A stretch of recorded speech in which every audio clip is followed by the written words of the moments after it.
Isang napapanahong proyekto na tinaguriang Project Shine, Aral TarlakHenyo. Ang mga mag-aaral ng Grade 4 at Grade 5, ganun din ang Grades 8 and 9 sa buong probinsya ng Tarlac, kasalukuyang sumasailalim sa radio-based instruction. Katuwang ang himpilang DZTZ 828 kHz AM at RTV Tarlac, Channel 26. Ang Tarlac po nangunguna po ngayon pagdating po sa radio-based instruction. Marami pong humahanga sa atin. I'm very happy this station, itong DCTC, could reach the whole of Region 3. Hindi natin alam, we are contributing. We are creating a very big dent in the history of Philippine education. And I am proud. I am here in Tarlac. This is the noble cause of education in which you and I, without you knowing it, we are bound to do.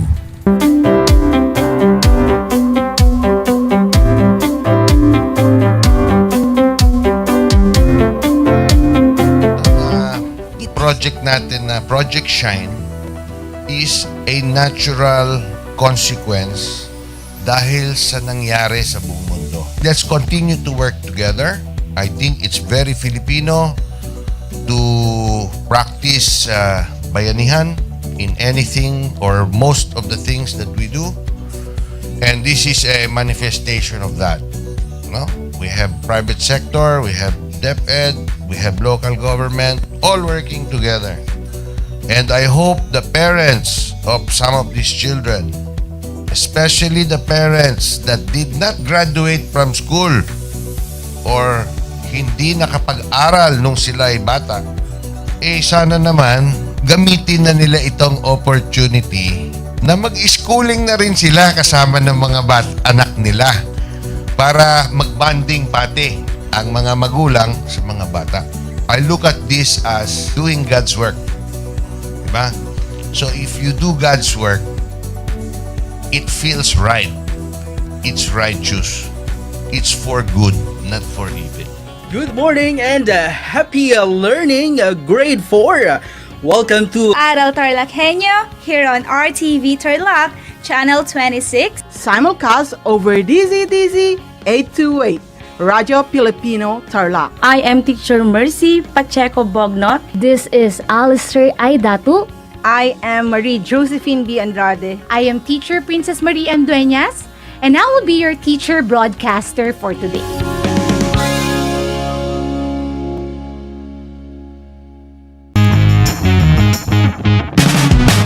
I'm back! This is Sir Z, your teacher broadcaster. Magandang araw mga kapantas!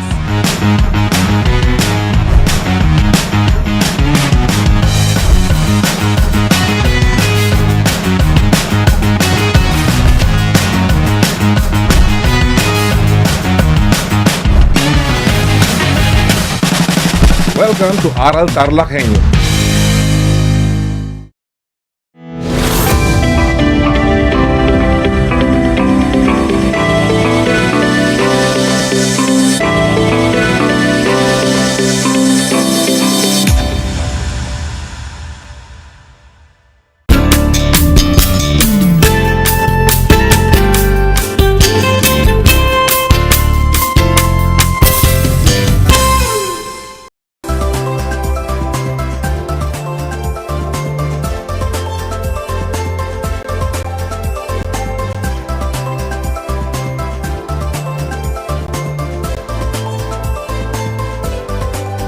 Welcome sa ating Project Shine, Aral TarlakHenyo ng SDO Tarlac Province na kasalukuyang napapanood dito sa RTV Tarlac Channel 26 at sa bayang napakikinggan dito sa 828 AM DZTC Radio Filipino Tarlac.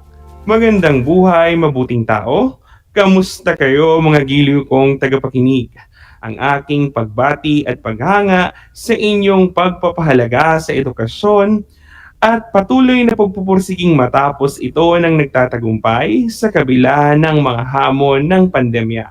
Ako ang inyong guro sa edukasyon sa pagpapakatao sa ika-4 na baitang, Ginoong Edward Joseph R. Silario, Sumasahimpapawid mula sa bayan ng Paniki, lalawigan ng Tarlac. Sasamahan at gagabayan ka sa Most Essential Learning Competency na nakapagsusuri ng katotohanan bago gumawa ng anumang hakbangin batay sa mga nakalap na impormasyon, maaring napanood o nabasa sa social media.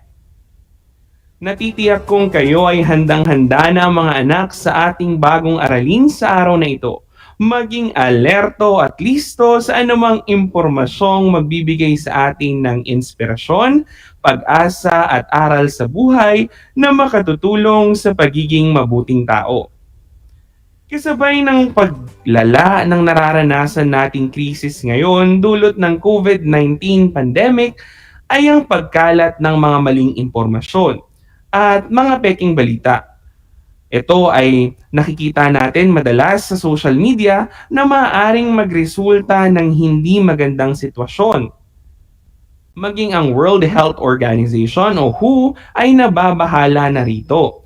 Anila, hindi lang ang naturang virus ang kalaban ng mundo, kundi pati na rin ang infodemic o ang labis na pagkalat ng mga maling impormasyon at halimbawa ng fake news sa social media. Di gaya ng virus, mas mabilis pangaraw kumalat ito. Pero sing panganib daw ito ng COVID-19. Bakit kaya? Dahil bawat impormasyong ibinabahagi sa telebisyon, radyo, dyaryo, online, lalong-lalo na sa mga social media platforms, ay buhay rin ang nakasalalay. At ang epekto nito ay maaring mauwi sa mga sitwasyong hindi kaaya-aya. Ang tanong, how do we spot fake news? Paano nga ba natin matutukoy kung ano ang totoo sa hindi? Yan ang pag-uusapan natin ngayong araw na ito. Bakit nga ba mahalagang pag-usapan natin ang topic na yon o ang paksang ito?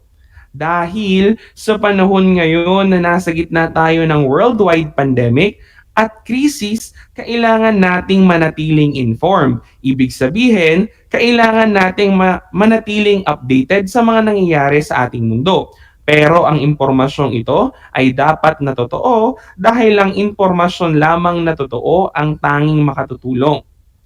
Maraming mga artikulo, balita, mga graphics at kung ano-ano pang mga text na kumakalat sa Instagram, sa Facebook, sa Twitter, sa TikTok at kung ano-ano pang mga social media platforms. Maaaring ito ay hindi galing sa matitinong sources at may mga impormasyon na hindi totoo at maaaring makaapekto sa mga gawi at tugon ng mga tao sa partikular na issue. Bilang mga taong may moral na pananagutan at mabubuting mamamayan, nararapat na masusuri o nasusuri natin ang mga impormasyon at makatulong tayo sa pagpigil ng pagkalat ng maling mga impormasyon, balita o fake news. At ang unang hakbang dito ay ang pagkakaroon natin ng kakayahang matukoy ang totoo sa hindi. Ang unang pag-uusapan natin ngayong araw ay ang mga terminolohiyang konektado sa konsepto ng fake news. At ito ay ang misinformation at disinformation. Ano nga ba ang pagkakaiba ng dalawang ito? Unahin natin ang misinformation. Ang misinformation ay may prefix na mis, na siyang katunog ng salitang mis, M-I-S-S. Ito yung mga balitang mali. Ang misinformation ay mga balitang nagkulang, sablay, o di kaya hindi accurate. Pareho namang mali ang misinformation at disinformation. Pero ang misinformation ay mga balitang may kakulangan o sabi ko nga, hindi accurate. Marami ang nagiging biktima ng misinformation lalong-lalo na ngayong panahong ito. Maging ako, sa aking tanang buhay, mula ng pagkabata, simula nang matuto akong gumamit ng Facebook, ng Instagram, ng Twitter, ayan, nagiging biktima na rin ako minsan o di kaya madalas ng mga misinformation na ito. Kasi, etong mga misinformation, hindi natin napapansin na mukha siyang totoong impormasyon. Maaaring totoo talaga siya. Ang problema nga lang ay mayroon siyang kakulangan. Yun yung unang klase. Yun yung tinatawag nating misinformation. Ang disinformation naman para sa akin ay mas masama kumpara sa misinformation. Bakit? Ang disinformation kasi ay ang pagpapakalat ng maling balita para sa ating o para sa inyong o sa iyong o sa gumawa na sariling kapakanan na lamang niya. Ibig sabihin nun, hindi lang siya basta nagkamali, kundi ang disinformation ay ang tahasang pagpapakalat ng maling balita upang lituhin o mamislead ang ibang tao. Isang halimbawa ng disinformation ay ang ilang mga produktong naglalahad na nakakagamot daw sila sa COVID-19 daw, kahit hindi naman totoo. Maaring dahil gusto nilang lumago ang kita ng kumpanya at dumami ang tumangkilik sa kanilang produkto upang huwad na makatulong sa mga tao. Ngunit sa totoo lang, hindi naman nakatutulong ito dahil hindi naman ito totoo. Maaaring may nakikita rin kayong mga magical cure para sa iba't ibang sakit. Cancer, kidney stone, kahit ano pang mga sakit na sinasabi nilang meron silang mga gamot na hindi naman FDA approved o hindi na validate ng mga departamentong concerned sa health, nutrition, at food and drugs. Dahil ang goal lang nila o ang nais lang nila ay mabenta ang mga produktong ito. Hindi nila hangad na makatulong, kundi ang sila ay magbenepisyo. Pwede rin namang pagpapakalat ng maling balita upang manira ng pangalan ng ibang tao. Ito yung tinatawag nating disinformation. Sa tuwing nag-i-scroll kayo sa inyong feed, sa inyong Instagram, sa inyong Facebook, Twitter, TikTok, maaaring makakita kayo ng isa, dalawa, tatlo o marami pang mga halimbawa ng misinformation at disinformation. Ngayon, ang tanong, paano nga ba natin maiiwasang maging biktima ng misinformation at disinformation? Mayroon lamang tayong mga bagay na kailangang hanapin sa isang balita, reposted article, at infographics upang matukoy kung ito ay totoo o hindi. Ito yung tinatawag nating 3S. Ano nga bang tatlong ito? Ang unang S ay ang source. Kapag may nakita tayong balita gaya nito, ayan. Pag may nakita tayong ganito sa ating mga social media accounts, ang karaniwang response ng iba, lalong-lalo na sa ating mga kabataan, sinali ko na yung sarili ko ha, ay ang i-repost ang mga articles na sa tingin natin ay nakatutulong. Pero ang totoo lang, hindi naman ito nakatutulong at mas nakakasama. Titignan nyo lamang itong artikulong ito.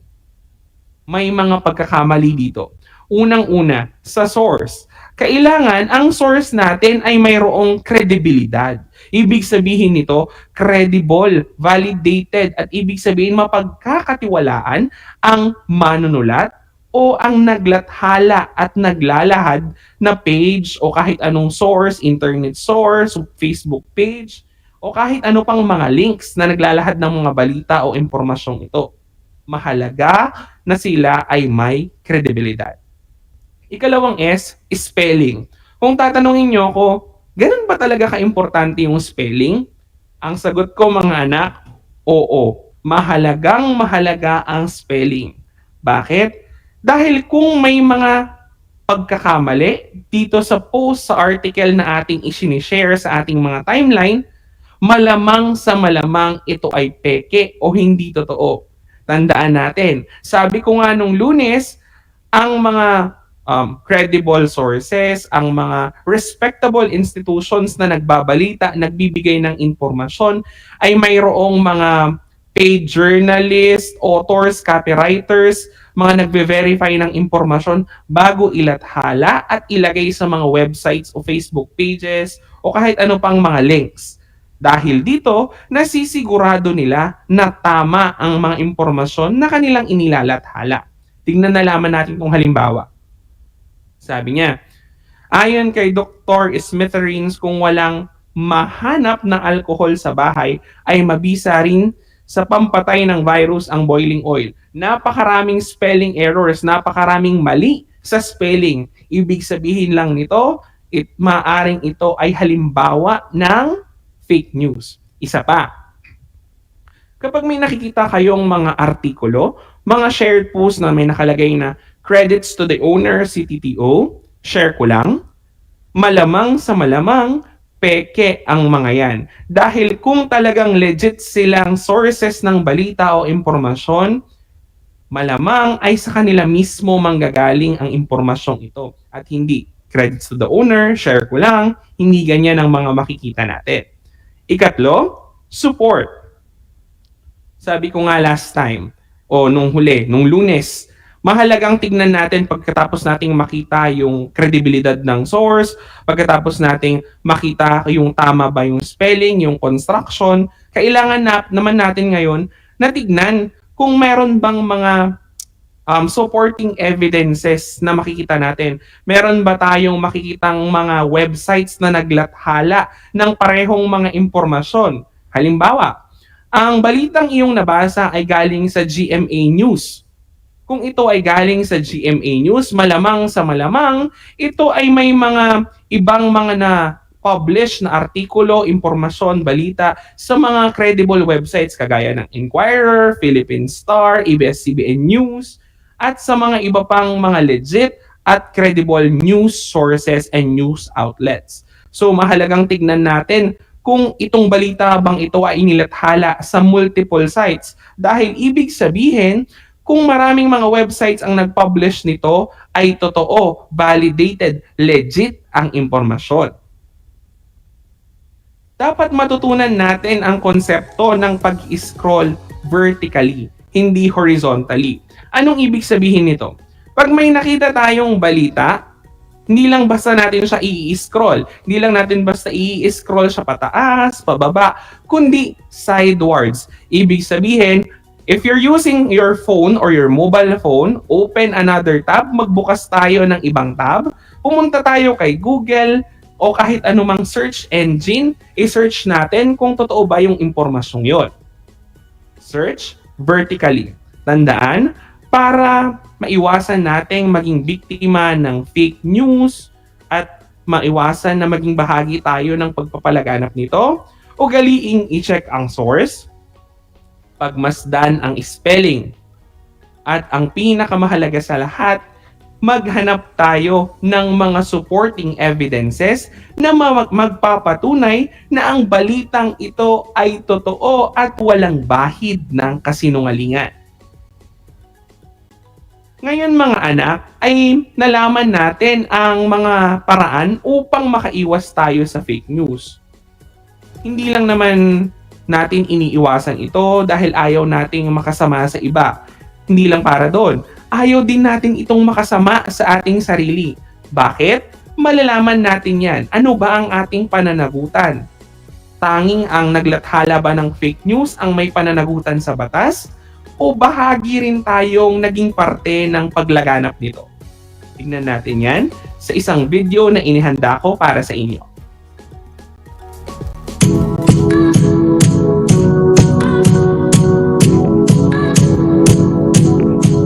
Like, share, comment.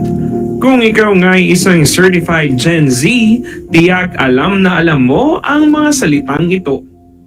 At para nga kay James Bryan, isang grade 12 student, siya daw ay mapalad nga na sa mga tulad niyang ipinanganak sa internet age dahil sa mas madaling araw ngayon ang komunikasyon kumpara noon. Isang click mo na lang, wifi lang, okay na, nasisend mo na yung gusto mong sabihin sa ibang tao. Nakikita ko po yung mga pangyayari sa mga kaibigan ko, sa mga pamilya ko, tsaka sa mga relatives ko na malalayo sa akin. Aminado siyang tutok siya sa paggamit ng mga social media websites para makibalita sa mga pangyayari sa kapaligiran. Minsan na lang po ako manood ng TV, magbasa ng dyaryo, tsaka hindi nga po ako nakikinig ng radyo. Kaya sa social media na lang po ako nakabase. Active po ako sa social media tulad po ng pag-share ng mga photos, ng mga news, ng mga articles. Nung pumutok nga ang balitang nagkaroon ng bank glitch sa isang kilalang bangko, Isa rin siya sa mga agad na nag-share ng online balita. Yung nabasa ko po yung nalipat daw po yung 12 billion na pera sa ibang tao. May account po kasi kami sa yung nanay ko tsaka ako.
Alam niyo ba na ang kinikilalang Guinness Book of World Records holder bilang pinakamaliit na commercially harvested fish ay isang sinarapan?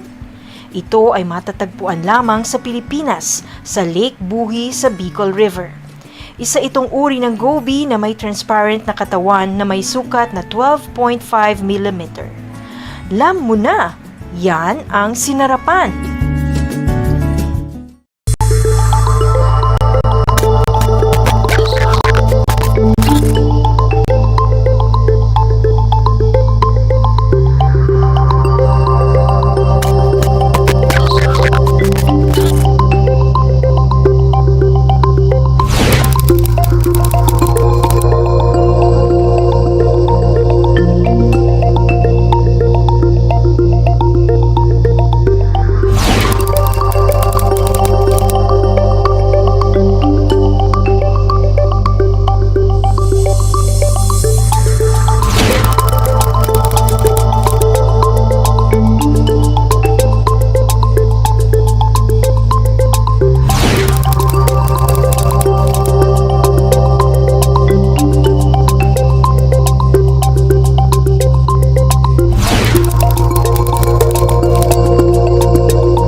Sir Z, your teacher broadcaster. Magandang araw mga kapantas!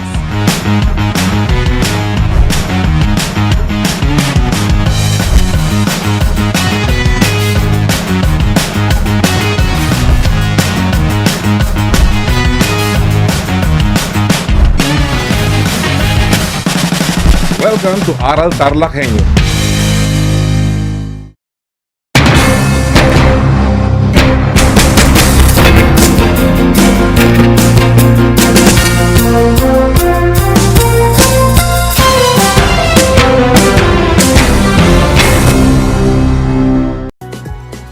Huwag tandaan mga anak ang mga sumusunod na konsepto mula sa ating aralin ngayong araw. Una, ang fake news ay mayroong masamang epekto sa mundo at mga tao. Pangalawa, ugaliing i-check ang source, spelling at supporting details. At pangatlo, always think before you click. Isang talakayan na naman ang malapit ng matapos. Ako ay masayang-masaya sa ipinapakita niyong aktibong pakikibahagi sa ating aralin ngayong araw. Higit sa lahat ang inyong pagmamahal sa edukasyon. Ipagpatuloy ang kagandahang asal na ito mga anak, hakbang tungo sa katuparan ng inyong mga pangarap sa hinaharap. Sa puntong ito, aking susubukin kung nakinig nga ba kayo sa ating aralin ng mabuti at maigi. Ngayon ay ating nasubukan ang ating pagsusuri sa mga peking balita gamit ang ating sense of sight at sense of thinking. Ibig sabihin, kapag nakita natin, kailangan nating pag-isipang mabuti. Ngayon mga anak, bibigyan ko naman kayo ng isang napakagandang aktibidad. Gamit lamang ang inyong mga tainga o ang inyong pakikinig. Ipikit ang inyong mata at damdaming mabuti ang aking mga sasabihing sitwasyon at inyong tukuyin kung like o dislike. Kapag like, ito ang mga bagay na sadyang nakatutulong upang tukuyin natin ang fake news. At kung dislike naman, ito ay ang mga bagay o ang mga gawi na hindi nagpapakita ng matalinong pagsusuri ng impormasyon. Simulan na natin. Una,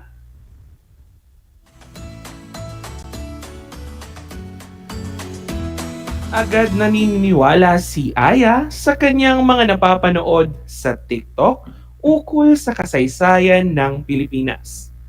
Agad na naniniwala si Aya sa kanyang mga napapanood sa TikTok ukol sa kasaysayan ng Pilipinas. Kung ang inyong sagot ay dislike, magaling! Ikalawa, binabasa muna ng maigi ni Perla ang mga nakikita niya sa social media. Binabasa muna ng maigi ni Perla ang mga nakikita niya sa social media. Kung ang inyong sagot ay like, tama. Ikatlong katanungan, isinishare ni Eros ang mga balita na may nakakaagaw pansing pamagat nang hindi binabasa ang nilalaman nito. Isinishare ni Eros ang mga balita na may nakakaagaw pansing pamagat nang hindi binabasa ang nilalaman nito. Kung ang inyong sagot ay dislike, tama. Ikaapat, malimit na nagsasaliksik si Carla bago maniwala sa kanyang nababasa sa social media. Muli, malimit na nagsisiyasat o nagsasaliksik si Carla bago maniwala sa kanyang nabasa sa social media. Kung like ang inyong sagot, magaling, mahusay. Ikalima, hinihikayat ni Rolly ang kanyang mga kaibigan na suriing mabuti ang mga bagay na kanilang nababasa o napapanood online bago ito paniwalaan. Hinihikayat ni Rolly ang kanyang mga kaibigan na suriing mabuti ang mga bagay na kanilang nababasa o napapanood online bago ito paniwalaan. Kung ang inyong sagot ay like, tama ang inyong sagot. Binabati ko kayong lahat mga anak sapagkat natitiyak kong nakuha niyong lahat ang tamang sagot sa ating pagsusulit.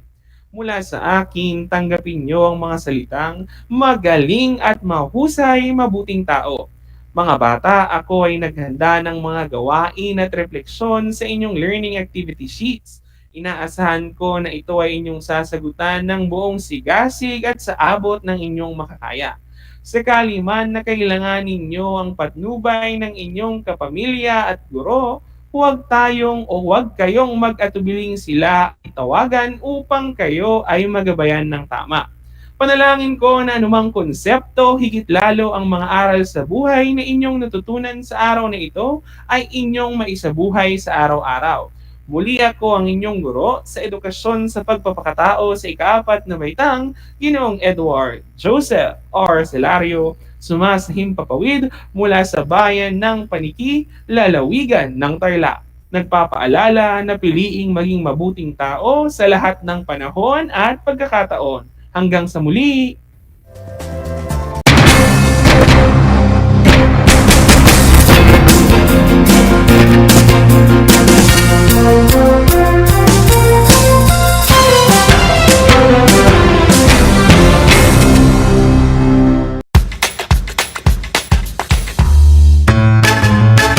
Alam niyo ba na ang salitang yoyo at ang makabagong bersyon nito ay naimbento ng isang Pilipinong nagngangalang Pedro Flores? Taong 1920s nang dinala ni Flores ang laruang ito sa Estados Unidos. Sinimulan niya ang paggawa nito sa kanyang maliit na pabrika sa California at ipinakita sa mga tao ang iba't ibang tricks ng paggamit nito. Alam mo na, yan ang yoyo! Kumusta mga giliw kong tagapakinig? Nagbabalik ang inyong paaralang panghimpapawid. Aral TarlakHenyo sa RTV Tarlac, Channel 26 at sa bayang naririnig sa DZTC 828 Radyo Pilipino Tarlac. Tayo rin ay napapanood sa FB Live ng RTV Tarlac Channel 26. Sumasahim papawid mula sa bayan ng Pura Tarlac, mula sa bayan ng San Clemente, mula rito sa Puro Elementary School, Pura Tarlac, sa bayan ng Kapas Tarlac. Ako, ang inyong guro, na maghahatid sa inyo ng makabuluhang pagtalakay sa ating aralin.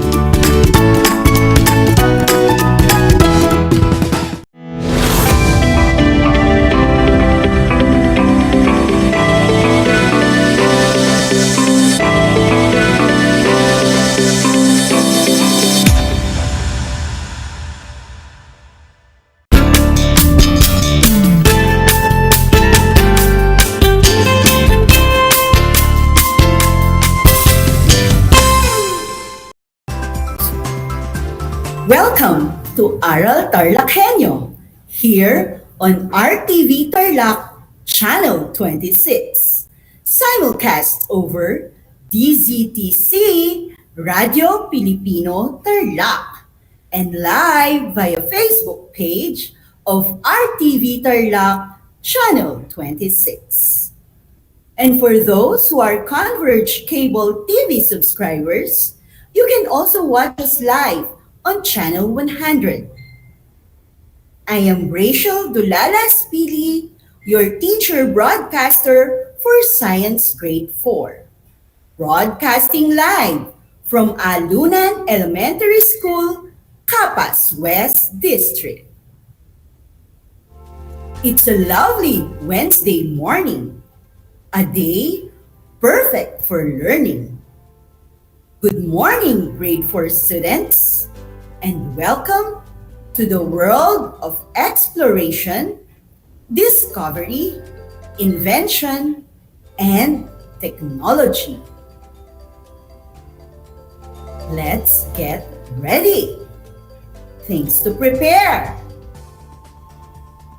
Please make sure that you have with you your module, which has a title of Changes in Solid Materials, pen, and paper. If you have questions or clarifications about the lesson, feel free to send me a message at 0932-201-7856. Again, if you have questions or clarifications about the lesson, feel free to send me a message at 0932-201-7856. Welcome back, my dear learners! Let me just remind you of our topic for this week, which is changes in solid materials when hammered. And for our competency, which is describe the changes in solid materials when they are hammered. Furthermore, our lesson for today is intended to help you identify some ways of changing solid materials in terms of size, shape, texture by hammering. Describe the changes that happen in solid materials when hammered. Appreciate the importance of the changes in solid materials when hammered.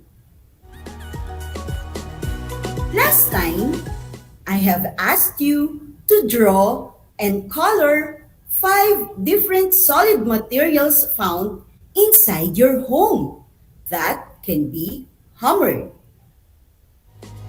These are some of the solid materials that can be found at your home. You can also consider your answers even if they are not in the examples given, as long as they are solid materials that can be hammered. Now, it is time for us to have a review of the topic that we have shared last Monday. Can you still recall? You may answer orally or comment down in the chat box if you're watching via Facebook Live. Are you ready? Your task is to put a check mark to the object that can be hammered and a cross if it is not.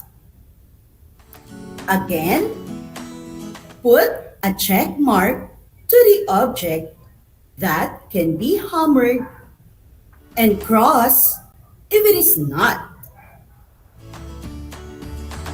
Are you ready? Let's start. We begin with number 1. Apple. Again, apple. What is the answer? You are right.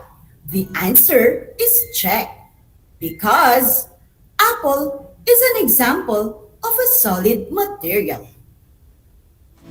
Number 2. Milk. Again, milk. What is the answer? Very good. It is a cross mark because it is not a solid material. Number 3. Mug. Again, mug. What is the answer? Nice! The answer is a check mark. Number 4. Orange juice. Again, orange juice. What is the answer? You are doing great. The answer is a cross mark. For the last number, number 5, spoon. Again, spoon. What is the answer?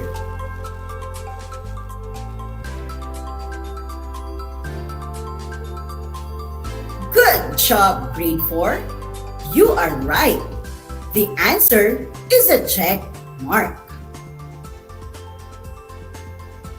Were you able to get a perfect score? Wow!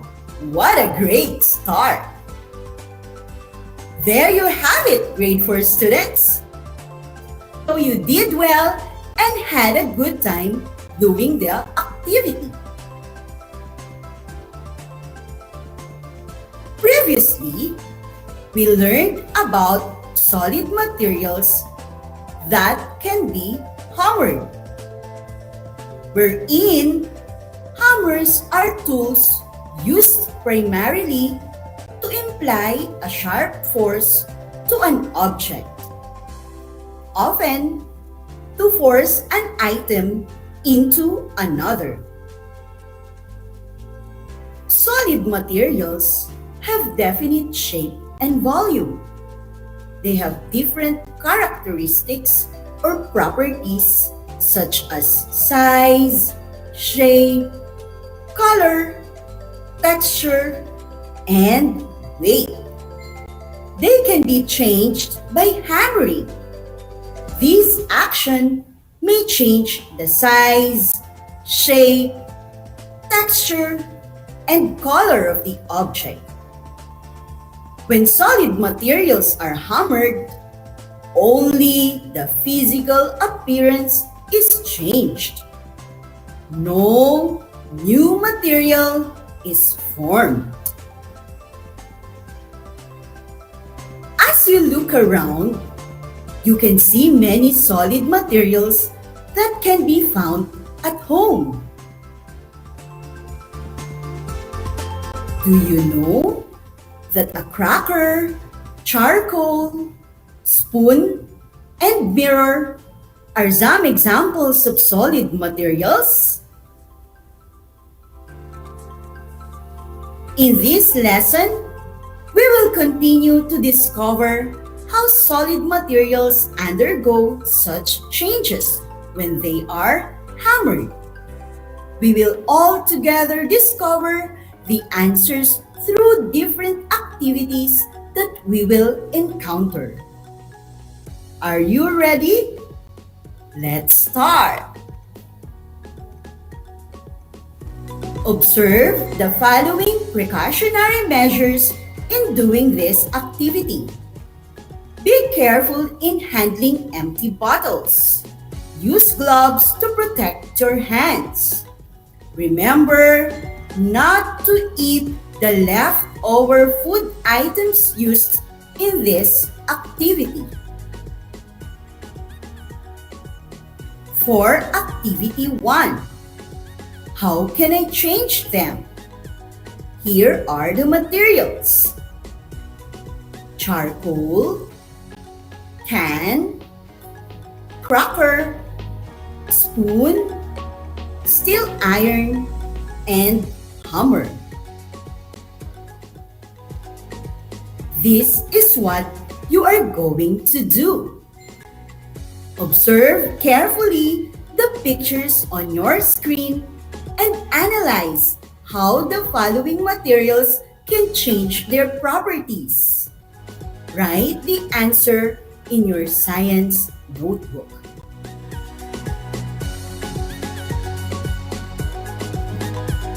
The first picture, charcoal. Again, charcoal. What changes took place after hammering a charcoal? Very good. The changes that took place are the size and shape. Number 2, can. Again, can. What changes took place after hammering a can? Nice! The change that took place is change in shape. Number 3, cracker. Again, cracker. What changes took place after hammering a cracker? Excellent! The changes that took place are the shape and size. 4, spoon. Again, spoon. What changes took place after hammering a spoon?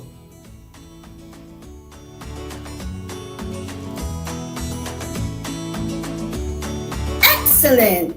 The change that took place is change in shape. Last, steel iron. Again, steel iron. What changes took place after hammering a steel iron? You got it right. The changes that took place is the change in shape. For the next activity, what happens to solid materials when hammered? Here are the materials that you are going to need. Candle, drinking glass, brick, frying pan, and hammer. What happened to solid materials when they were hammered? They change in size, shape, texture when they are hammered. What will happen to a candle when the candle is hammered? It broke into pieces. Drinking glass. What happened to a drinking glass when it is hammered? It changed its size. After being hammered, it broke into smaller pieces. Brick. What happened to a brick when it was hammered? It was cut and broke into pieces. Frying pan. What happened to solid materials when they were hammered? After being hammered, it changed its shape. Was there a new material formed when solid materials were hammered? No new material was formed. Very good! You performed the activity well. For better understanding of the lesson, let's have more activities. Are you ready? But before we move on, hammer is a tool for putting nails into objects such as wood. It has a long handle and a tip with a flat end for hitting nails. The most common type of hammer is called claw hammer. It has a curved end on the other side of the hitting end for pulling nails out. I have here an activity wherein you will choose the letters that show hammering. Write the letter of the correct answer in your science notebook. Again, you will choose the letters that show hammering. I'll give you 10 seconds to answer. Your time starts now. 10, 9, 8, 7, 6, 5, 4, 3, 2, and 1. Time is up! If your answers are letters A, C, D, E, and I, you are doing great. For our next activity, choose the letter of the best answer. Write in your science notebook. Let's start with number 1. The question is, Which of the following changes described when the stones were hammered by Angelo? A. Size and color. B. Volume and odor. C. Size and shape. And D. Volume and color. What is the answer? Very good. The answer is letter C, size and shape. Number 2. The question is, Miko hammered a tin can. What changes did the tin can undergo? A. Change in size. B. Change in shape. C. Changed in color. And D. Changed in volume.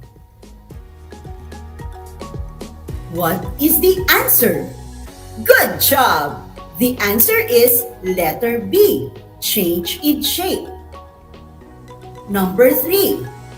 The question is, Sally had an experiment in school. She was asked to hammer the cracker. What will happen to the hammered cracker? A. It will change its size and shape. B. It will change its size and color. C.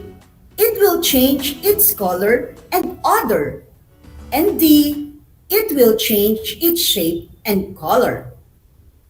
What is the answer? Very good.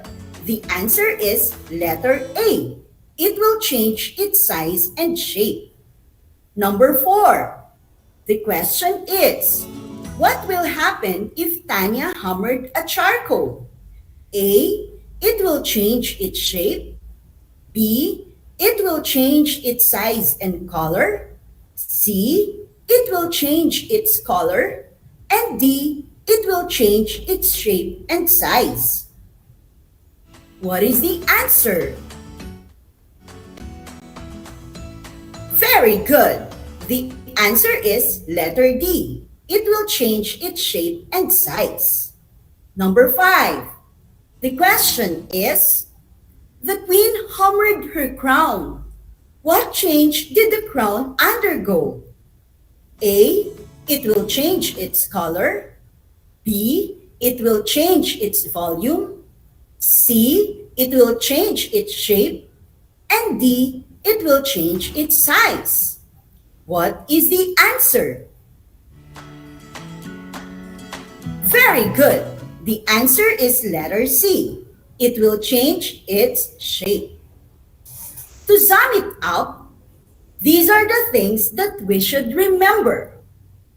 Please help me arrange the jumbled letters to complete the idea. When materials are hammered, there is a change in, for our first jumbled word, we have letters Z, I, S, E. And for our second jumbled word, we have letters A, H, S, P, E. For our third jumbled word, we have letters X, T, E, T, U, R, E. But no new material is formed. For our fourth jumbled word, we have letters F, R, M, O, D, E. So kids, here are the answers. When materials are hammered, there is a change in.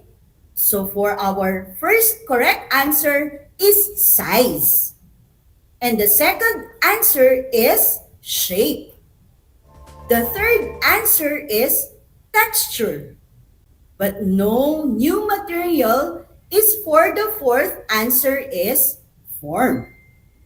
So kids, there you have it. I will read again the sentence. When materials are hammered,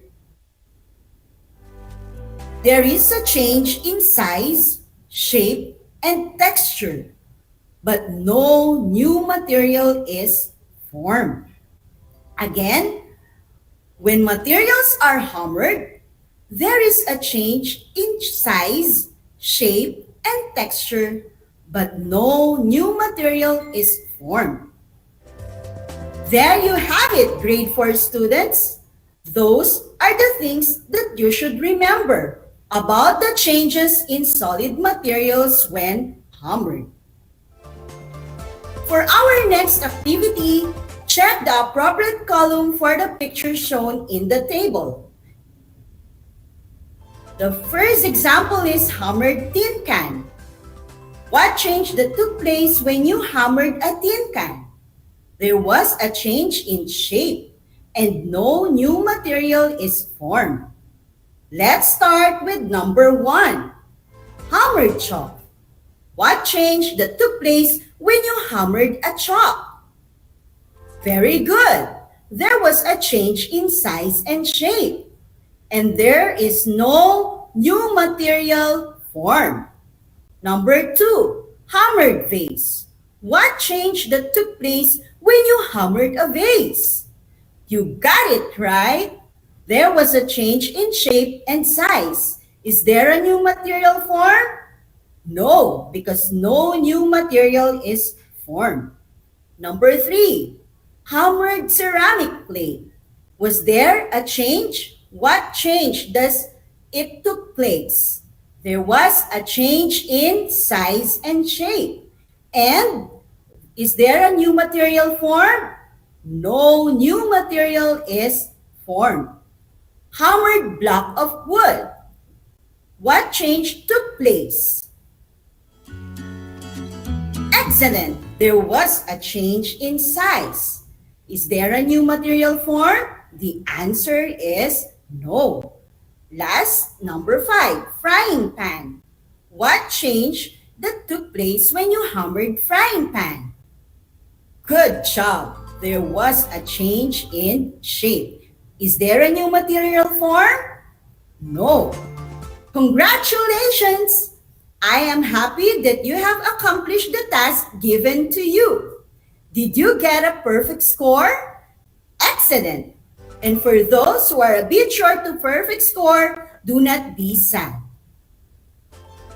Don't forget to tune in to RTV Tarlac Channel 26 for your daily dose of school integration in the new normal education. This is simulcast over DZTC 828 Radio Filipino Tarlac.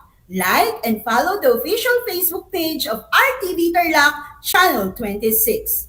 To our viewers and listeners, thank you for tuning in. May this program bring you greater learning and eagerness to strive despite COVID-19 pandemic. So there you have it, grade 4 students. I hope you learned a lot today.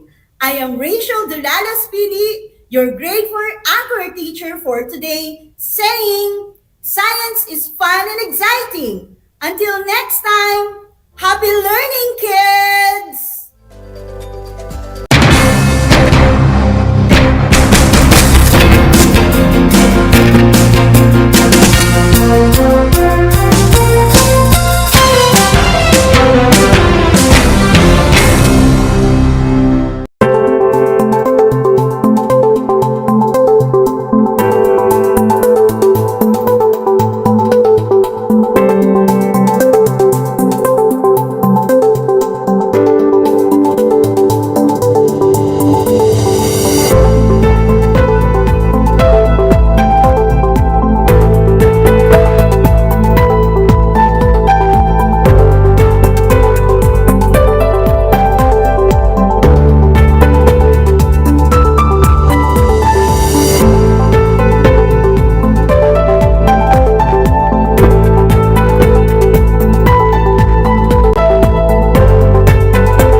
Alam niyo ba na ang jeep ay ang pinakasikat na uri ng transportasyon sa Pilipinas?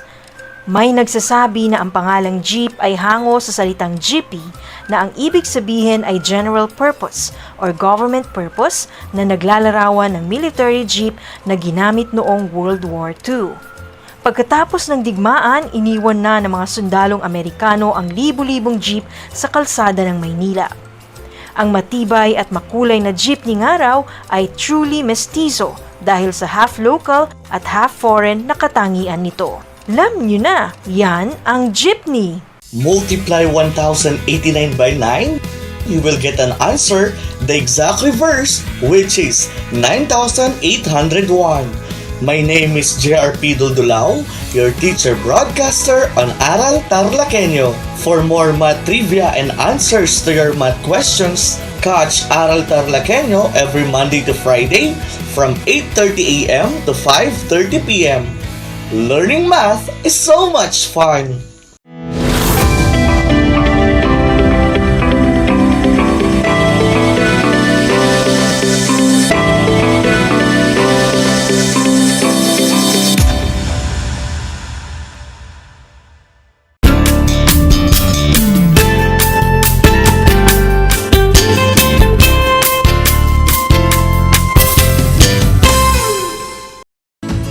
Good morning! Welcome to Aral TarlakHenyo here on RTV Tarlac, Channel 26. Simulcast over DCTC, Radyo Pilipino Tarlac, and also seen in Converge Cable Channel 100. I am Teacher Mario Dinool Jr., your teacher broadcaster for today's mathematics lesson for Grade 4 learner. Broadcasting live here from Herona, Tarlac. Get ready to listen and try to be focused and be at its best. And remember, ang batang matalino sa math, laging handang matuto. In today's lessons, we will be discussing about solving multi-step routine and non-routine problems involving multiplication and addition or subtraction using appropriate problem-solving strategies and tools. Let us walk through our lesson for today. Are you ready now to be with me on the next 25 minutes?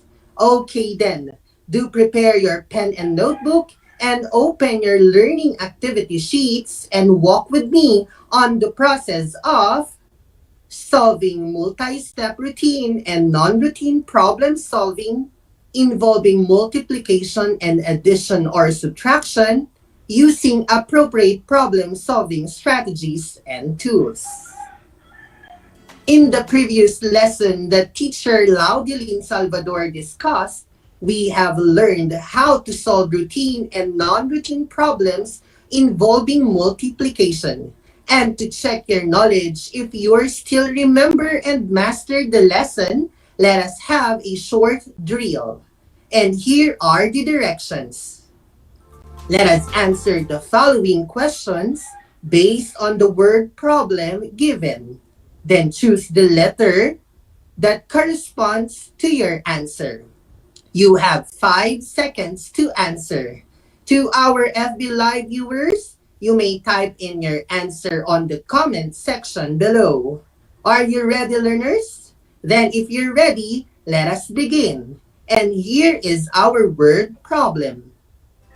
Ruby receives from her mother the amount of 30 peso as her daily allowance in school. She saves 5 peso for future expenses.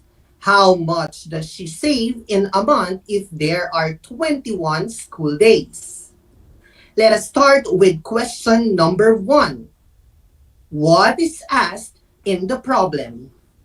Is it A, Ruby's savings in a month if there are 21 school days? B, Ruby's expenses in a month if there are 21 school days? Or letter C, Ruby's donations in a month if there are 21 school days? 5 seconds, learners.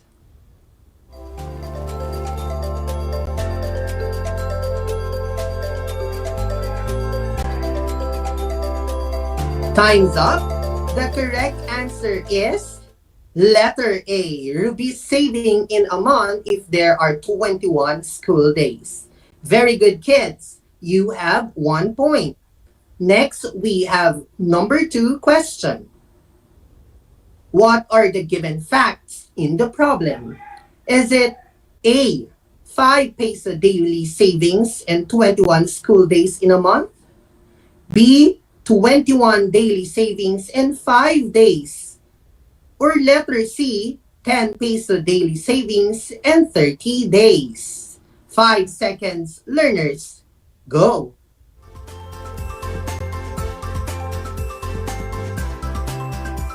Time's up. The answer for number 2 is letter A. That's great. Another point for those who got the correct answer. And now for number 3, what operation to be used in the problem? Is it A, addition, B, multiplication, or C, division? Another 5 seconds. Go!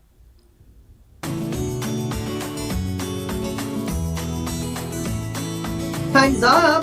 If your answer is letter B, then again, you are correct. Another check for you, learners.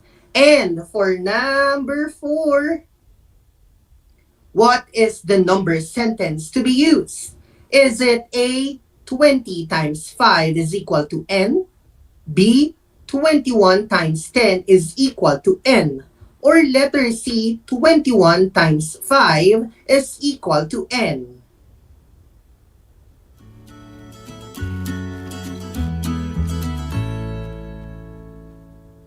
Time's up. The answer is letter C. 21 times 5 is equal to N. Another check for you, learners. And for number 5, what is the answer in the problem?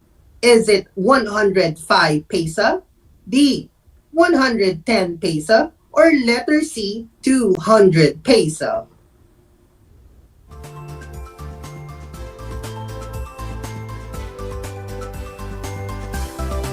The answer is letter A, 105 peso. Another check for you, learners. Now, the answer for our word problem is Ruby saves 105 peso in a month. There you go, learners. That ends our drill. Those who got all the correct answers, you deserve a big, very good star. And that's awesome. That shows you gained a lot from your previous lesson. Congratulations. Now, let us begin our lesson for today. Our lesson is about solving multi-step routine and non-routine problems involving multiplication and addition or subtraction using appropriate problem-solving strategies and tools. And in solving routine and non-routine word problems, we need to follow some steps. In this lesson, we will use the 4-step plan. Again, we will use the 4-step plan, like what we use in our previous lessons about problem solving. The first step in the 4-step plan is to understand the problem by identifying what is asked and what are the given facts in the problem. The second step is to make a plan. In this step, you must determine what operations for us to use and formulate the number sentence. Third step is to solve by showing the solution or the computation. Later in our examples and exercises, you will apply what you have learned from our previous lessons about solving problem. Be ready for that. Great for learners. And the last step is check and look back to check if our answer is correct. Well, I hope you are ready to face the challenge. Kids, I have some questions for you, And you may type in your answer in the comment section below. Do you have pets at home? Well, if you have your pets at home, how do you take care of them? Correct. By giving them food to eat, water to drink, and let us bath them and making sure that they are clean and healthy. Very good learners. What are the uses of animals to us? That's right. Some animals give us the happiness and the affection. However, some of those animals will give us some food to eat. And it also can be a source of our income for us to earn money for our family. And with that, I have here a word problem talking about their pets. Let me read it to you. During weekends, Edwin helps his father in their farm by taking care of the animals like ducks, chickens, cows, and goats. Edwin and his father collected 4 trays of duck eggs and 12 trays of chicken eggs. If each tray contains 30 eggs, how many eggs are there in all? Now, for us to analyze and solve the problem, we will now apply the 4-step plan. Are you ready? Let's begin with the first step, which is understand the problem. In here, we have first, what is asked in the problem? The answer is the total number of eggs, meaning it's the combined number of the duck and chicken eggs. Next is, what are the given facts? We have 4 trays of duck eggs are collected. 12 trays of chicken eggs are collected. And there are 30 eggs in each tray. Now, let us proceed to the second step, which is the plan. Under plan, we have what operation to be used. Now, since we are solving for a multi-step word problem, let us know first the hidden information in the problem. And the hidden information in the problem are the number of duck eggs in 4 trays. We have also the number of chicken eggs in 12 trays. And each tray has 30 eggs. And for us to know the number of duck eggs in 4 trays, as well as the chicken eggs in 12 trays with 30 eggs per tray, we are multiplying it first, then adding it to combine the total number of all the eggs. Therefore, the operations to be used are multiplication and addition. Next is, what is the number sentence?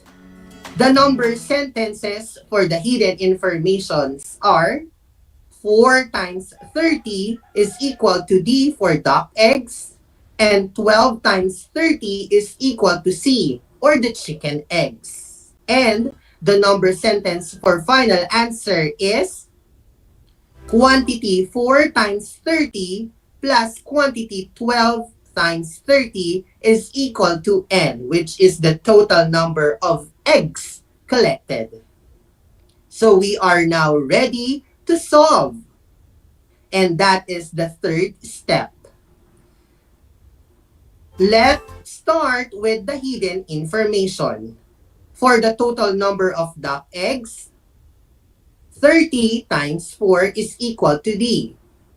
4 times 0 is equal to 0.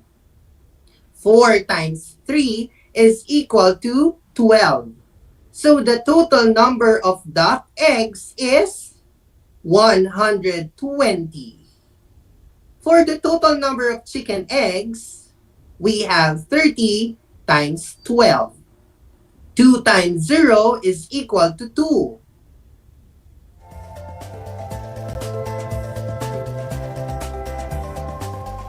Again, so 0 times 2 is equal to 0. 2 times 3 is equal to 6. And 1 times 0 is equal to 0. And 1 times 3 is equal to 3. Then, we will add the partial product.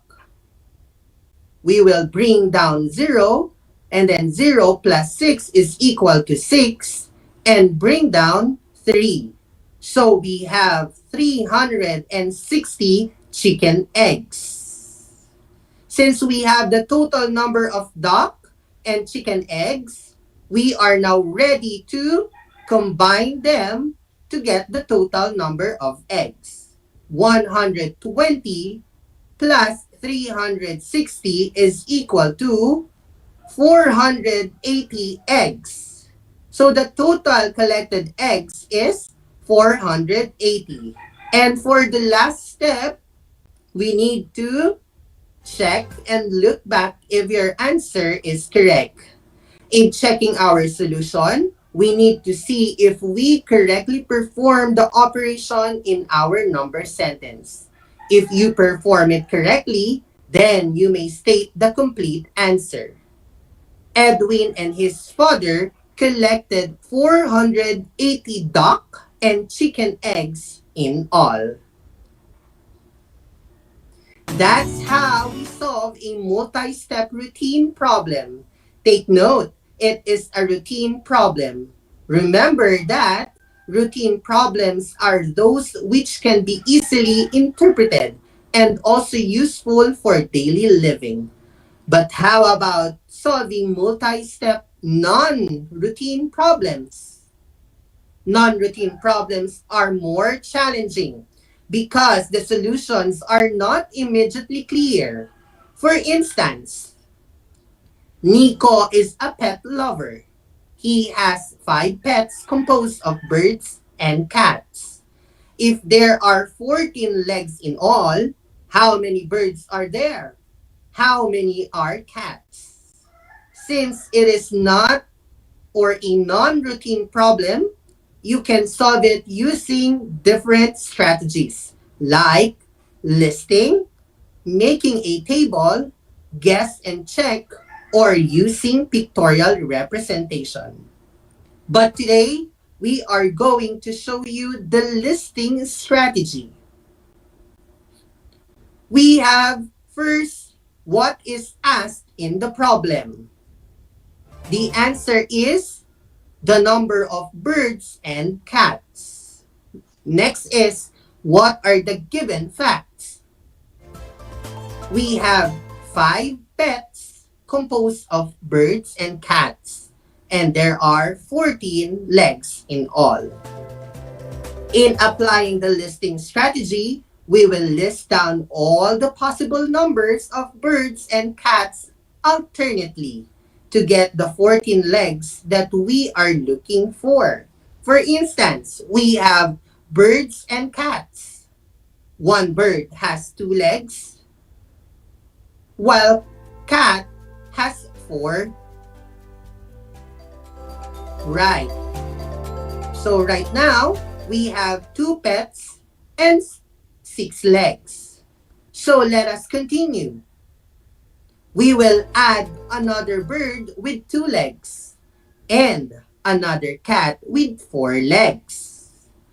Now, we have 4 pets and 12 legs. And again, we need only 5 pets with 14 legs in all. So we need 1 pet and 2 legs. So what do you think is the most appropriate thing to add? Yes, very good. We need 1 bird with 2 legs. We already have 5 pets with 14 legs in all. So how many birds do we have? Correct. We have 3 birds. And how about cats? Very good. We have 2 cats. Therefore, Nick has 3 birds and 2 cats. And that's how we solve a multi-step non-routine problem using the listing strategy. Did you get it, grade 4 learners? Very good. I hope you are enjoying our lesson and see it without difficulty. And I believe that you will be great on working on it. And to check if you really understand and the lesson, let's have the activity. Open your grade 4 mathematics learning activity sheet and let us answer activity 1. Here's the direction. Read the problem, then choose and write the letter of the correct answer on your last. To our viewers in our FB Live, you may type in the letter of your answer on the comment section below. I will give you 5 seconds to answer each question.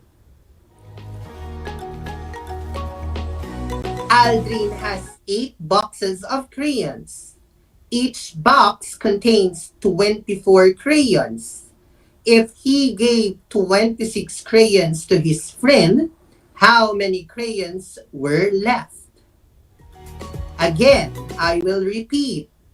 Aldrin has 8 boxes of crayons. Each box contains 24 crayons.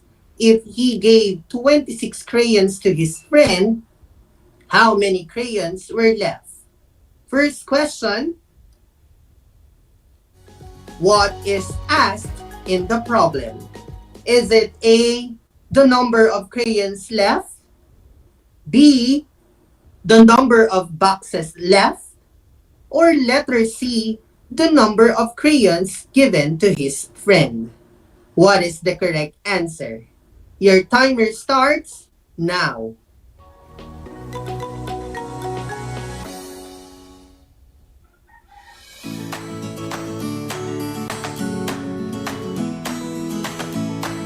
Okay, the correct answer is letter A, the number of crayons left. Very good, kids. Let's have number 2 question. What is the hidden information? Again, what is the hidden information? Is it A, the total number of boxes? Letter B, the total number of crayons? Or letter C, the total number of his friends? What is the correct answer? Your timer starts now.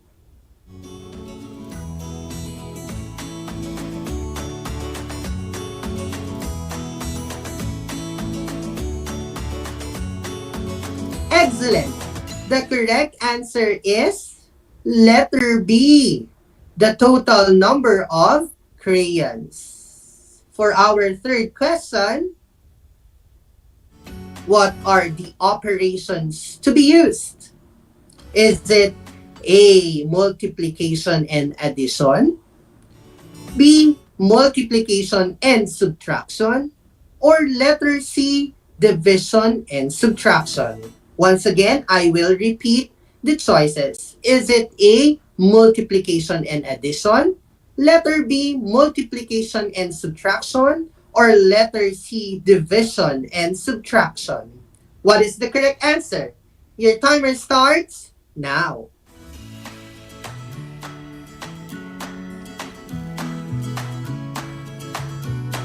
Very good. The correct answer is letter B, multiplication and subtraction. And for question number 4, what is the number sentence to be used? Is it letter A, quantity 8 times 24 minus 26 is equal to n? Letter B, quantity 8 times 26 minus 24 is equal to n?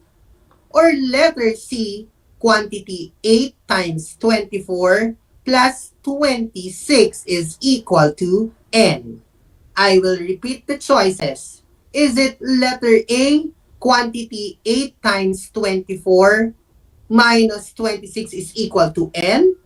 Letter B, quantity 8 times 26 minus 24? Or letter C, quantity 8 times 24 plus 26? What is the correct answer? Your timer starts now. Very good. The correct answer is letter A. Quantity 8 times 24 minus 26 is equal to n. And what is the final answer to the problem? Is it A, Aldrin has 136 crayons left? Letter B, Aldrin has 156 crayons left? Or letter C, Aldrin has 166 crayons left? What is the correct answer?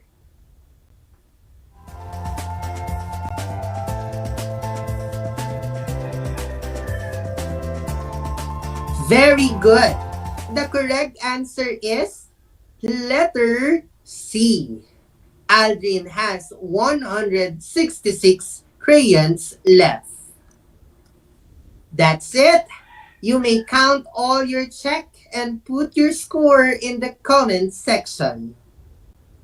Congratulations to those who got all the correct answers, and to those who are not, you can go back to our discussion and you still have the chance to get a perfect score as you continue activity number 2 on your mathematics grade 4 learning activity sheets.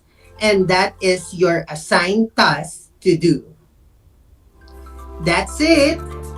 To our grade 4 pupils, I admire you for being a good listeners. I hope you have learned a lot today. I know it is very challenging to solve multi-step routine and non-routine problem, but always remember, every task given becomes very easy if you have the willingness to listen, a determination to do, and a confidence to finish. Congratulations, kids! You did a great job today. Once again, this is Teacher Mario Dino All Jr., your mathematics anchor teacher for today. Till next time, stay safe and God bless everyone.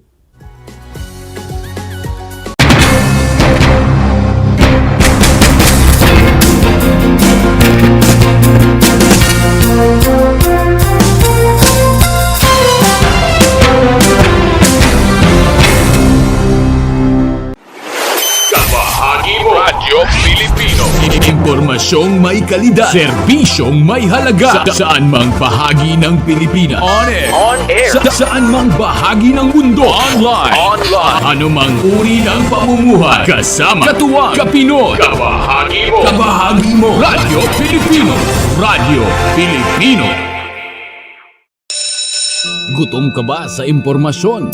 May namiss ka bang subject at leksyon? Gusto mo bang alalahanin ang nakaraan o dagdagan ang iyong kaalaman? Lahat yan alamin natin because the professor is in. Professor on air and online. Kasama si Professor Willie Perez. Isang oras na kaalaman, isang oras na makabuluhan. Professor on air. Mamangha at tumawa sa mga tips at trivia. Sa gabay at tanong, sagot ka rin niya. Professor on air and online. Kasama si Professor Willie Perez. Tuwing Sabado, alas 10 hanggang alas 11 ng umaga. Mapapakinggan sa Radyo Pilipino at mapapanood sa RTV Tarlac Channel 26. Professor on air.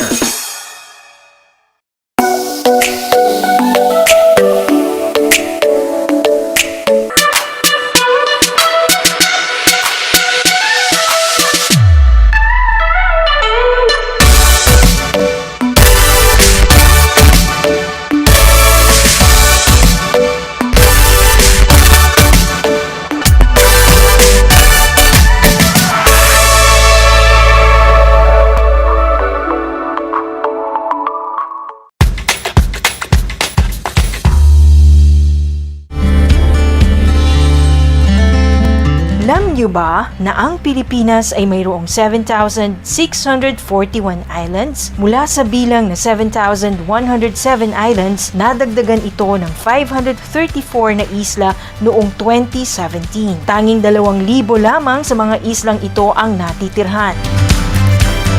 Alam nyo na! Yan ang mga isla sa Pilipinas. Kumusta mga giliw kong tagapakinig? Nagbabalik ang inyong paaralang panghimpapawid, Aral TarlakHenyo sa RTV Tarlac, Channel 26 at sa bayang naririnig sa DZTC 828 Radyo Pilipino Tarlac. Tayo rin ay napapanood sa FB Live ng RTV Tarlac Channel 26. Sumasahimpapawid mula sa bayan ng Pura Tarlac, mula sa bayan ng San Clemente. Mula rito sa Puro Elementary School, Pura Tarlac, sa bayan ng Kapas Tarlac. Ako, ang inyong guro, na maghahatid sa inyo ng makabuluhang pagtalakay sa ating aralin.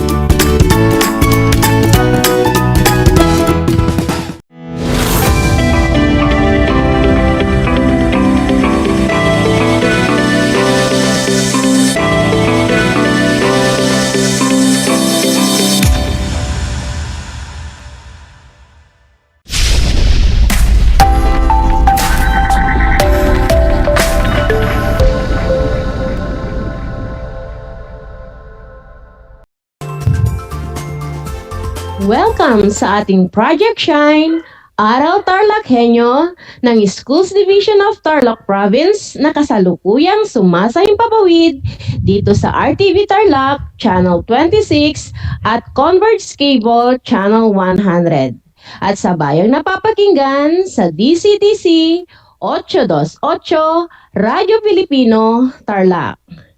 Kumusta na mga giliw naming mga magulang? At sa ating mga mag-aaral na laging nakikinig at nakasubaybay sa ating himpilan.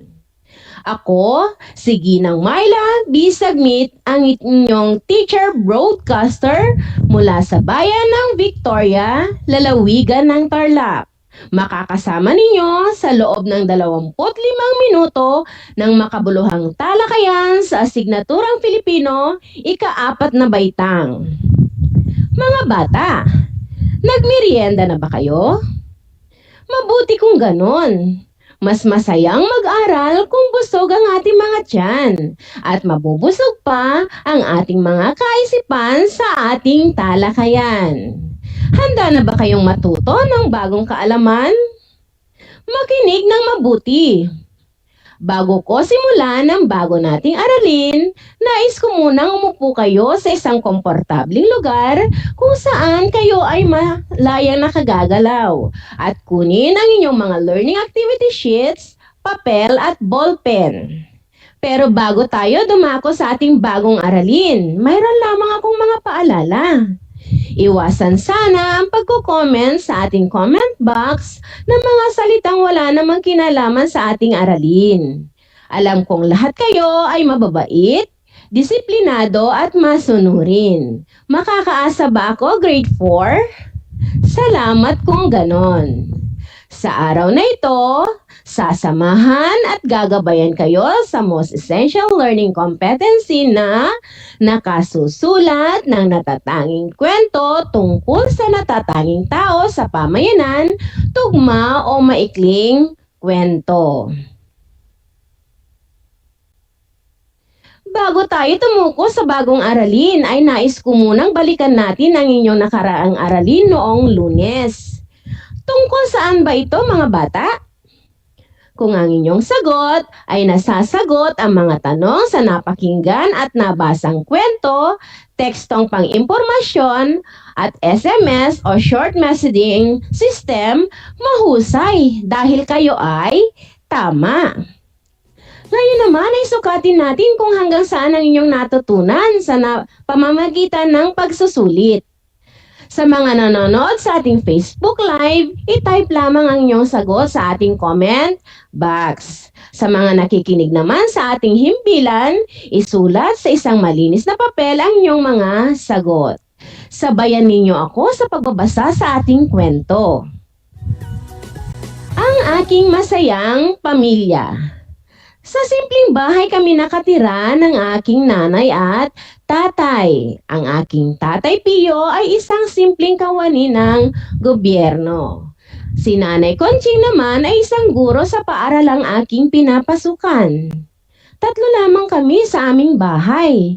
Pero ang lahat ng gawain ay nagiging madali dahil sa aming pagtutulungan. Ang aming hapagkainan ay napupuno ng tawanan sa pagkukwentuhan namin ng mga pangyayari sa buong maghapon. Kapag may libreng oras at may sobrang pera, namamasyal din kami kung saan-saang lugar. Sa panahon na may problema, ito rin ay nagiging magaan dahil na rin sa pagmamahalan namin sa isa't isa at sa pagtitiwala sa poong may kapal. Naunawaan ba ninyo ang ating kwentong binasa, mga bata? Magaling kung ganon. Sa puntong ito, sagutin ang mga tanong batay sa inyong mga napakinggan. Isulat ang titik ng tamang sagot. Unang bilang. Tungkol saan ang ating kwentong napakinggan? A. Sa masayang pamilya. B. Sa simpleng bahay. C. Sa pagtutulungan ng pamilya. Kung ang inyong sagot ay letrang A, mahusay dahil ito ay tama. Ikalawang bilang. Sino-sino ang bumubuo sa masayang pamilya? A. Si Mang Pio, Aling Conching at ang kanilang anak. B. Si Mang Carding, Aling Fiona at ang bata. C. Tatlong miyembro ng pamilya. May nakita ako nag-comment sa ating comment box.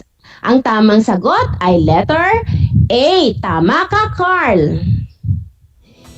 Ikatlong bilang. Ayon sa kwento, ano-ano ang ginawa ng mag-anak para maging masaya ang kanilang pamilya? A. Nagtutulungan, namamasyal na magkakasama, nagmamahalan at may takot sa poong may kapal.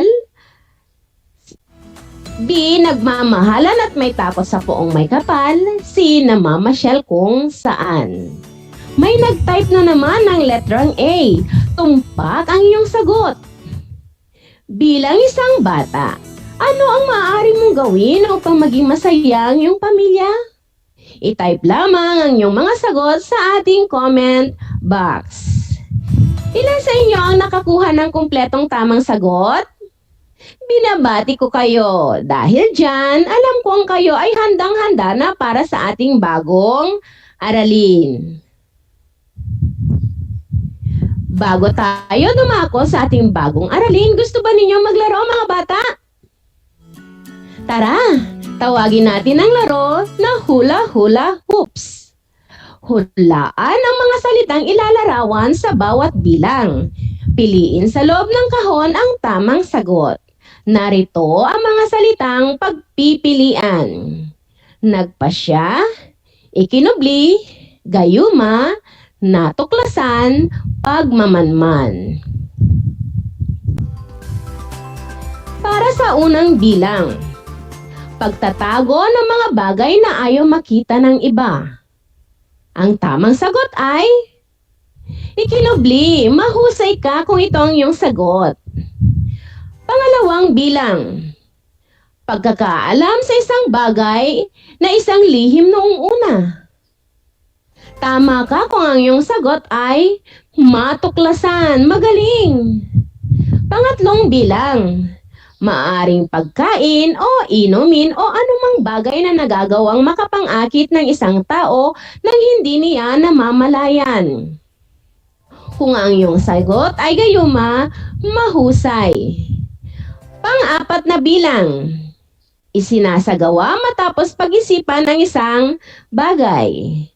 Kung iyong sagot ay pagpapasya, tama ka. Pang-limang bilang, pagsisiyasat upang mapatunayan ang isang bagay na hindi pa tiyak ang katotohanan. Ang tamang sagot ay pagmamanman. Magaling. Mga bata, nakarinig na ba kayo ng kwentong kababalaghan?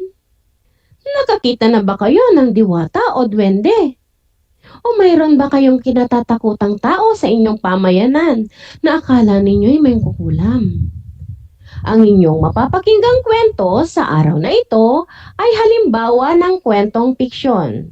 Ang piksyon ay kwento ng imahinasyon, kaya ang mga tauhan ay di kapani-paniwala. Pakinggan na pangunawa ang kwento at sagutin ang mga tanong tungkol dito. Ang hiwaga sa malinis na bahay ni Aling Mona ni Gerald D. Atazar. Sa lahat ng bahay sa aming lugar, tanging ang kay Aling Mona lamang ang kahanga-hanga. Hindi dahil ito ang pinakamalaki, pinakamaganda at pinakamahal, kundi ito ang pinakamalinis sa lahat ng kabahayan dito. Ngunit ang kalinisan nito ay may ikinukubling hiwaga. Ayon sa kwento ng karamihan, mayroon daw diwata at duwendeng kaibigan si Aling Mona na nagbibigay sa kanya ng mahika upang malinis sa isang pitik ang lahat ng dumi sa kanyang bahay. Ang ibang tao naman sinasabing isang mangkukulam ang matanda na dumudukot ng mga bata pagkatapos ay paiinumin ng gayuma upang mautusan na linisin ang kanyang bahay. Gayunpaman, hindi ako naniniwala sa mga sabi-sabing ito. Sa halip, mas nahihiwagaan ako kung bakit ni minsan ay hindi ko nakita si Aling Mona sa labas ng kanyang bahay. Kaya naman, nagpasya akong pasukin ang kanyang bahay. Ipinaalam ko ito sa aking mga kaibigan. Subalit, wala isa man sa kanila ang nais sumama dahil sa takot na baka hindi na sila makauwi pa. Kaya kahit mag-isa, nagtungo ako sa bahay ni Aling Mona upang matuklasan ang hiwaga sa kalinisan nito. Sinimulan ko ang pagmamanman. Kaya't minabuti kong sa likod ako na dumaan upang hindi mapansin ni Aling Mona. Tamang-tama dahil nakabukas na ang pinto.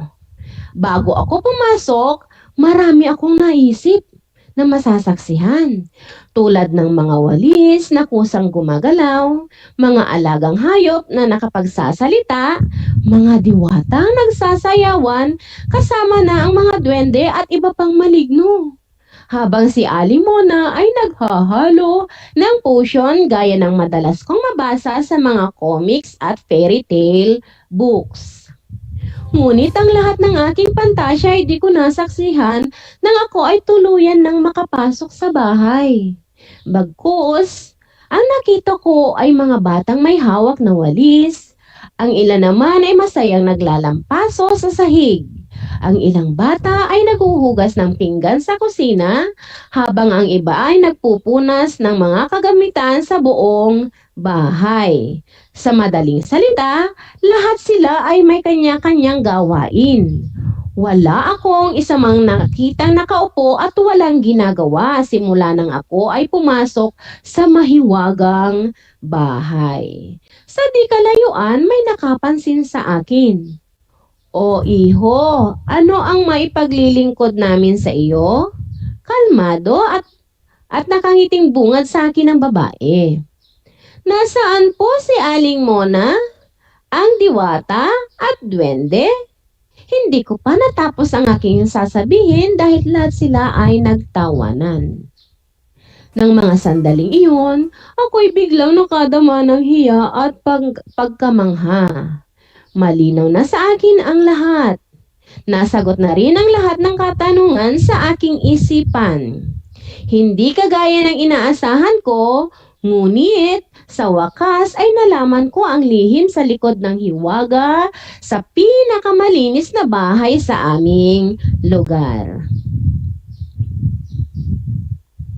Naunawaan ba ninyo ang ating kwento, mga bata? Ngayon ay sagutin ninyo ang sumusunod na tanong. Piliin at isulat ang titik ng tamang sagot sa inyong mga learning activity sheets. Para sa unang bilang, ano ang nagisimula ng ating kwento? A. Kinilala ang bahay ni Aling Mona na pinakamalinis na bahay sa buong lugar. B. Ang mahiwagang bahay ni Aling Mona. C.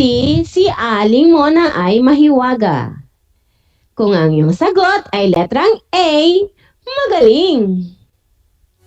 Ano ang nagdulot ng problema sa kwento? A. Natakot ang mga tao dahil sa hiwagang bumabalot sa malinis na bahay ni Aling Mona? B. Hindi nagpakita si Aling Mona.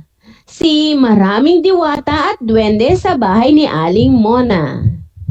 Mula kay Christine ng Gabaldon Elementary School ay letrang A. Mahusay! Pangatlo, ano ang bahagi ng kwento ang nagpasabik sa'yo? A. Maraming masasaksihang kababalaghan sa loob ng mahiwagang bahay. B. Pumasok sa likod ng bahay ang bata upang walang makakita. C. Nakakita ng duwende ang bata. Kung ang sagot mo ay letrang A, tama ka. Pang-apat, paano natuklasan ng bata ang hiwaga sa bahay ni Aling Mona? Totoo ba ang mga kwento tungkol sa narinig niya sa mga tao? A. Nagsaliksik o nagmanman ang bata tungkol sa hiwagang bumabalot dito at napatunayan niyang ito ay katahang isip lamang? B. Nakinig siya sa mga kwento ng mga tao. C. Naniwala siya sa kwento ng mga tao tungkol sa diwata at duwending kaibigan ni Aling Mona. Ang sagot ni Imelda ng Kamiling Central School ay letrang A. Tama ka, Imelda. Panglima, anong mahalagang aral ang natutunan mo mula sa kwento? Isulat lamang ang inyong sagot sa inyong learning activity sheets na ibinigay ng inyong guro. Mga bata, kung kayo ay pasusulatin ng isang natatanging kwento tungkol sa natatanging tao sa inyong pamayanan, paano ninyo ito gagawin? Upang magabayan kayo sa pagsusulat ng natatanging kwento tungkol sa natatanging tao sa inyong pamayanan, tugma o maikling kwento, matutulungan kayo ng mga gabay na balangkas na ito. Una ay ang panimula. Nakasalalay dito ang kawilihan ng mambabasa. Kadalasan, dito ipinapakilala ang tauhan sa kwento at inilalarawan ang tagpuan. Pangalawa ay ang papataas na aksyon. Nilalaman nito ang serye ng mga pangyayari na nagdudulot ng tensyon sa kwento at nagpapataas ng interes tulad ng pagpapasya ng mga karakter. Pangatlo ay ang kasukdulan. Ito ay ang pinakakapanapanabik na bahagi ng banghay dahil makikita rito ang pinakamataas na tensyon ng kwento. Kaya naman tinawag din itong krisis. Pang-apat ay ang pababang aksyon. Nalunasan na sa bahagi ito ang pangunahing suliranin at inihahanda na ang mambabasa sa pagwawakas. Panglima ay ang wakas. Inilalahad dito ang kinalabasan o ang kinahinatnan ng kwento. Sa puntong ito mga bata, naintindihan ba ninyo kung paano sumulat ng natatanging kwento tungkol sa natatanging tao sa pamayanan? Para lubos ninyong maintindihan ang ating aralin, mayroon na naman akong babasahing kwento. Pakinggang mabuti ang kwento. Alamin at isulat ang panimula, papataas na aksyon, kasukdulan, pababang aksyon at ang wakas nito. Naintindihan ba? Makinig ng mabuti upang makasulat ka ng isang maikling kwento sa tulong ng balangkas sa pagsulat ng natatanging kwento tungkol sa natatanging tao sa inyong pamayanan. Ang alagang ni Lolo Fredo. Masayang namumuhay si Lolo Fredo sa isang maliit na lote sa barangay Santa Barbara kasama ng kanyang 15 pusa. Tuwang-tuwa si Kuya Miguel sa mga alagang pusa ni Lolo Fredo. Kaya naman, lagi niya itong dinadalhan ng pagkain mula sa kanilang tirang ulam. Laging nagagalit ang nanay ni Kuya Miguel dahil nauubos ang kanilang ulam. Isang araw, sumugod si Aling Marley kasama si Kagawad Dario sa bahay ni Lolo Fredo upang palayasin ang mga pesteng alaga nito. Upang hindi na lumaki pa ang problema, nagdesisyon si Lolo Fredo na umalis na sa barangay Santa Barbara kasama ng kanyang mga alagang pusa. Umiyak si Kuya Miguel dahil sa kalungkutan na hindi na niya muli pang masisilayan ang mga alagang pusa ni Lolo Fredo. Dahil sa awa ni Kuya Miguel, sinamahan niya si Lolo Fredo upang ilipat ang mga alaga nitong pusa sa mas ligtas at komportableng lugar. Dahil sa kabaitan ni Kuya Miguel, pinasalamatan siya ni Lolo Fredo at ang matanda ay nabuhay ng mas masaya kasama ang kanyang mga alagang pusa. Naunawaan ba ninyo ang ating kwento, mga bata? Sagutin ang sumusunod na tanong pagkatapos ay pagsunod-sunurin ang inyong mga tamang sagot upang makasulat kayo ng isang maikling kwento. Malinaw ba? Number 1.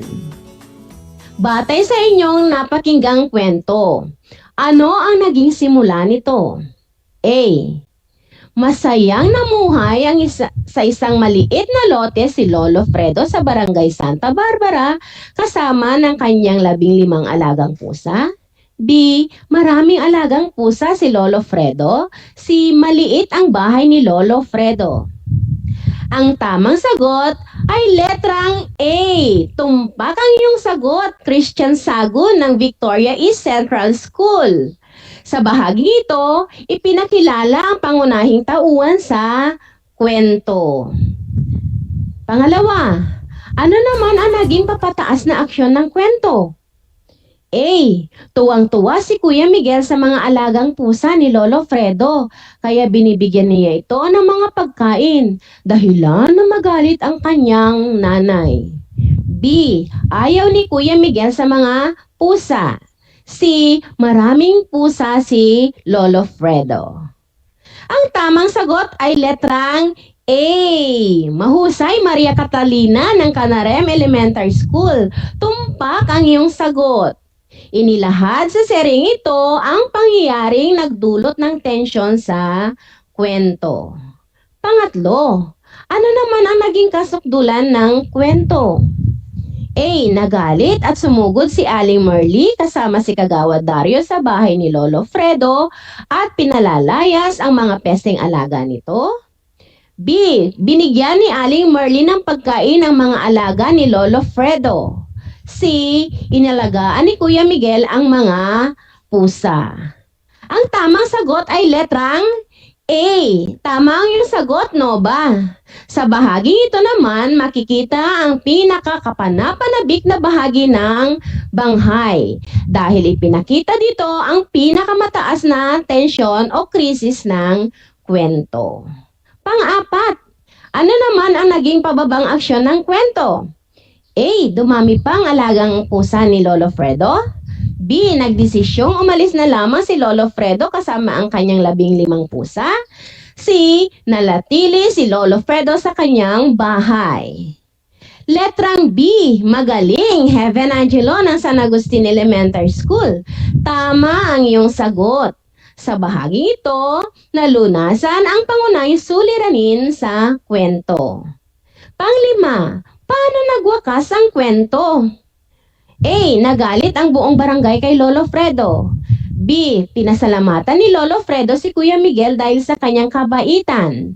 At ang matanda ay nabuhay ng masaya kasama ng kanyang mga alagang pusa. C. Sumama si Kuya Miguel kay Lolo Fredo. Ang tamang sagot ay letrang B. Tamang yung sagot ay da ng Bangar Elementary School. Sa bahaging ito, inilahad ang kinalabasan o kinahinatnan ng kwento. Ngayon naman ay bilangin ninyo ang inyong mga score. Ilan sa inyo ang nakakuha ng 5 tamang sagot? Binabati ko kayo dahil napakahusay ninyo. Sa mga hindi nakakuha ng perpektong tamang sagot, huwag mag-alala dahil matututo pa kayo sa pagpapatuloy ng ating aralin. Ako ay lubos na natutuwa dahil sa inyong partisipasyon sa ating talakayan. Ngayon naman ay lalo pa natin palawakin ang inyong kaalaman. Sino na sa inyo ang nakasulat ng isang tugma o nakabasa nito?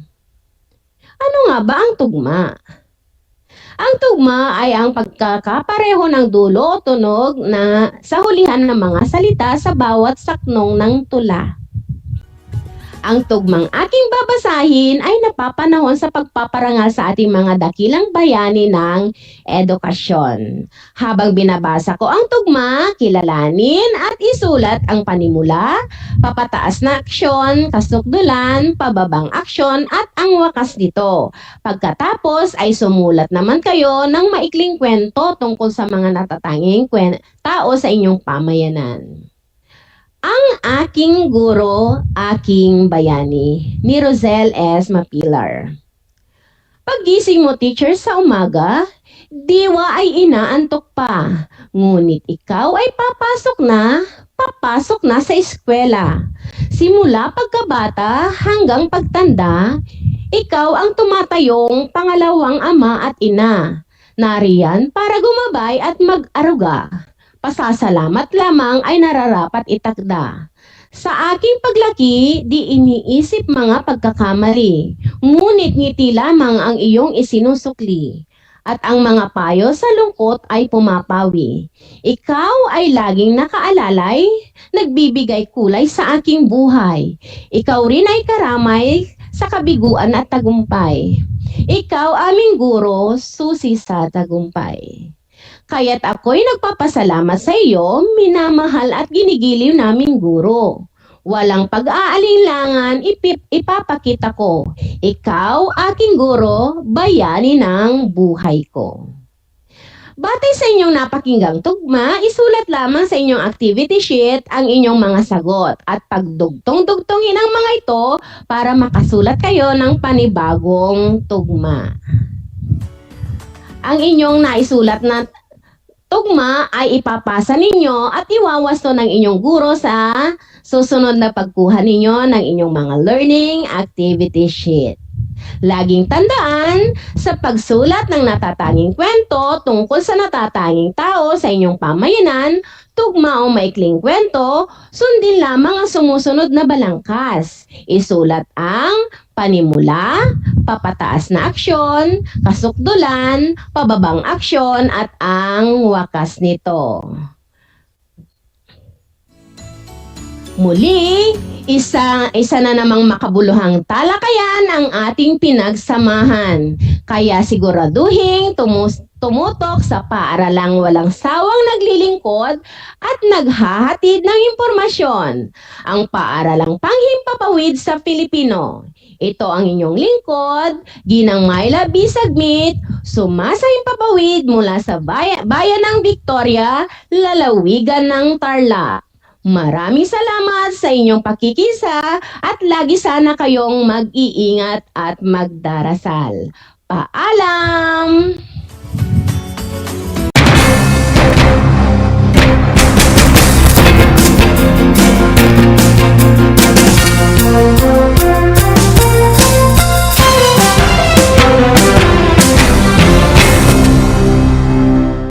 Bahagi mo Radyo Pilipino.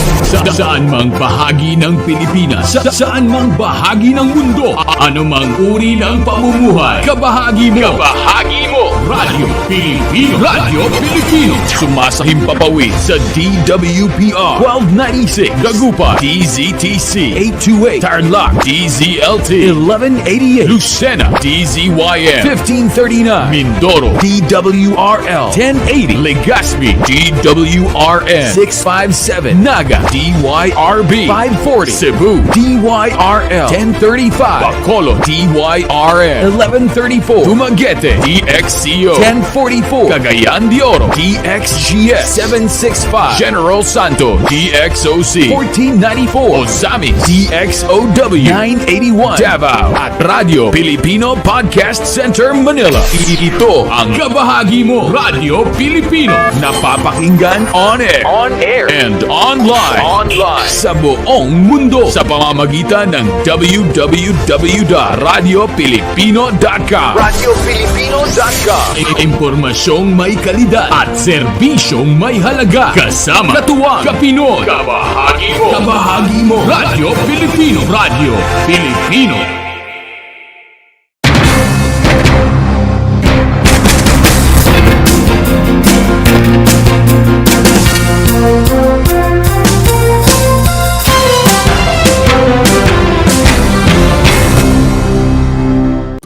Kumusta mga giliw kong tagapakinig? Nagbabalik ang inyong paaralang panghimpapawid. Aral TarlakHenyo Sa RTV Tarlac, Channel 26. At sa bayang naririnig sa DZTC 828 Radyo Pilipino Tarlac. Tayo rin ay napapanood sa FB Live ng RTV Tarlac Channel 26. Sumasahimpapawid mula sa bayan ng Pura Tarlac. mula sa bayan ng San Clemente. Mula rito, sa Puro Elementary School, Pura Tarlac. Sa bayan ng Kapas Tarlac. Ako, ang inyong guro, na maghahatid sa inyo ng makabuluhang pagtalakay sa ating aralin.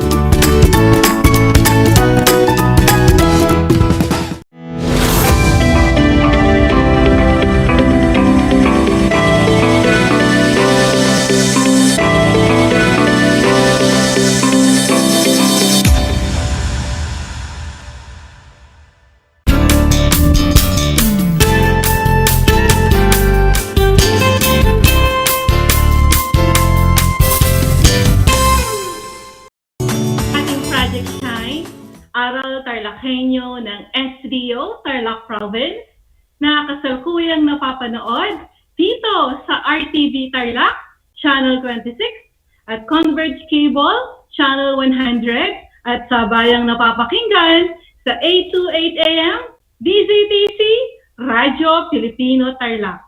Magandang buhay, mabuting tao! Kumusta na kayo, mga giliw naming tagapakinig? Ang aking pagbati at paghanga sa inyong pagpapahalaga sa edukasyon at pagpupursiging matapos ito nang nagtatagumpay sa kabila ng hamon ng pandemya.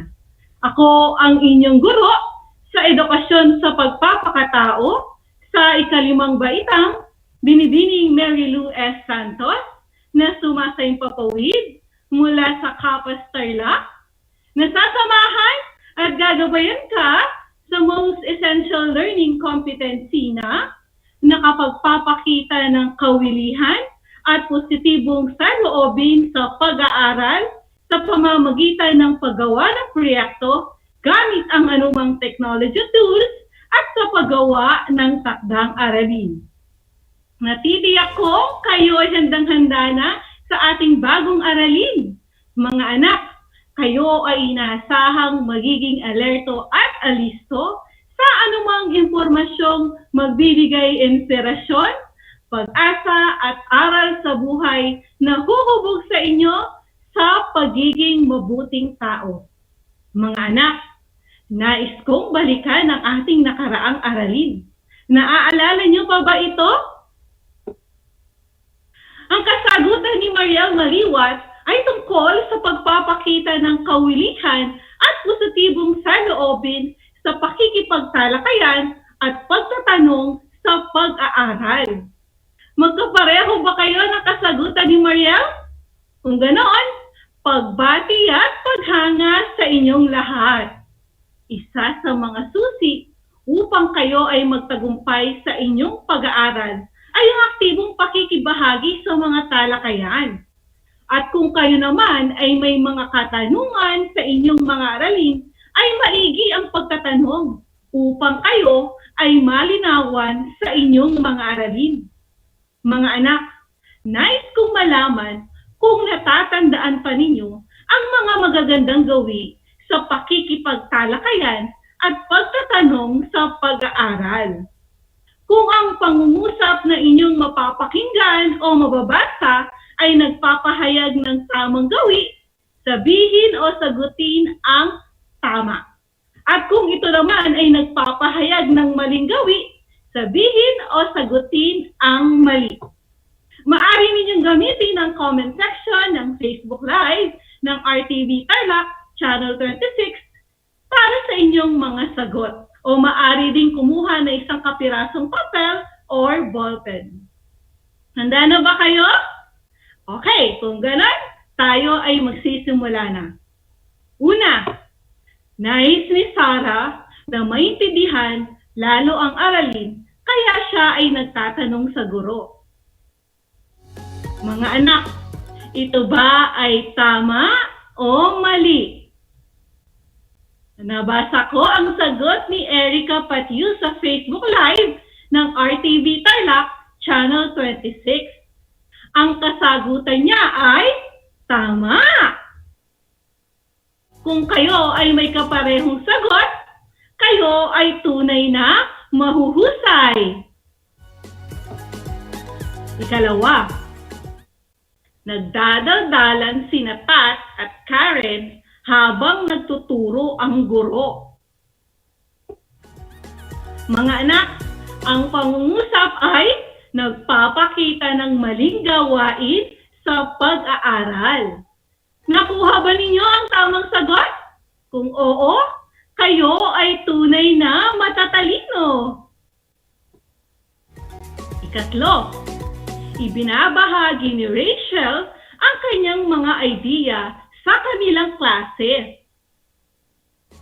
Ang kasagutan ni Gabriel Carrion ay tama. Gabriel, binabati kita pagkat tama ang iyong sagot. Kaapat, gumagamit ng magagalang na salita si Kenneth sa tuwing siya ay nagtatanong sa guro. Ano ang inyong sagot? Kung ang inyong sagot ay tama, kayo ay tunay na kahanga-hanga. Ako ay natutuwa at nakuha ninyo ang mga tamang sagot sa ating balik-aral. Pagbati at paghanga sa inyong lahat. Alam naman natin na napakahalaga ng edukasyon sa buhay ng isang tao. Isa ito sa mga pinakamahalagang bagay na dapat magkaroon ng isang individual. Ito ang magiging instrumento upang makamit ang mga pangarap at mitkiin sa buhay. Kaya ngayong araw na ito, ating pag-aaralan ang mga pamamaraan ng pagpapakita ng kawilihan at positibong saloobin, lalong-lalo na sa paggawa ng proyekto gamit ang anumang technology tools at sa paggawa ng inyong takdang aralin. Sa pagsasabuhay at pagsasapuso sa mga ito, ay paniguradong mapagtatagumpayan ninyo ang mga pagsubok sa pag-aaral. Bahagi ng buhay ng isang mag-aaral na tulad mo ang paggawa ng mga proyekto at takdang aralin.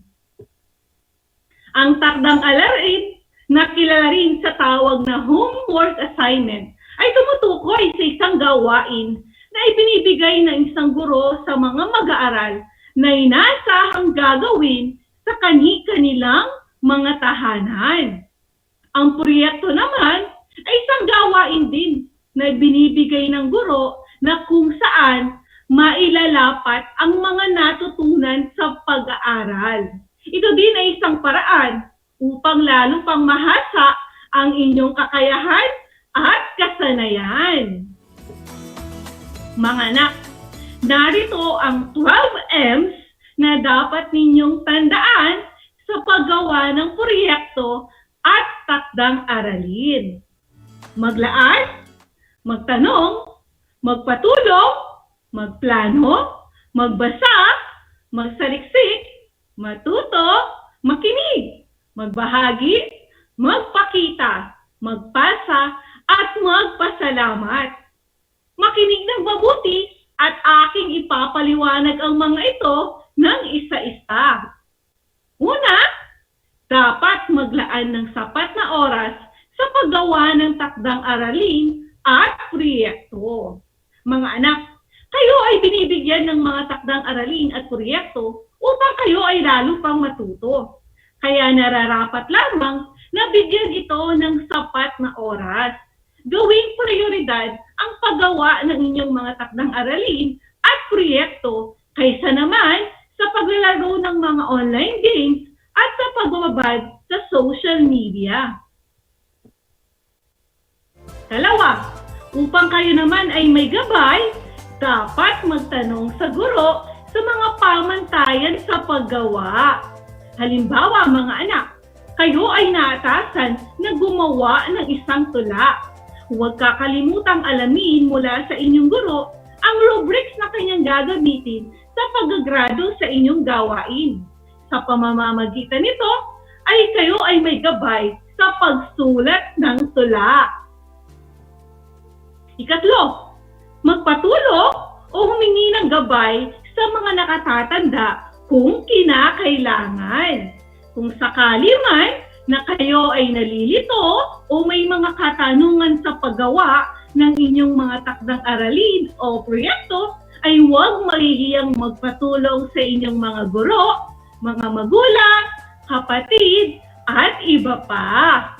Pero mga anak, laging tatandaan na ang pagpapatulong ay hindi nangangahulugan na sila ang gagawa ng inyong gawain. Kayo pa rin ang gagawa. Sila ay magbibigay lamang ng gabay at mga suhestyon upang lalo pang mapaganda ang inyong gawain. At para sa ikagaganda ng inyong gawain, maigi ang magplano. Sabi nga ni Benjamin Franklin, if you fail to plan, then you are planning to fail. Napakahalaga ng pagkakaroon ng konkretong plano sa paggawa ng anumang gawain. Ito man ay isang proyekto o takdang aralin. Maganda din ang pagkakaroon ng alternatibong plano para kung sakali man na hindi magtagumpay ang unang plano, ay mayroon naman kayong pangalawang plano na maaaring isagawa. Isa din sa mga susi upang matagumpay ninyong magawa ang inyong mga takdang aralin o proyekto ay ang magbasa.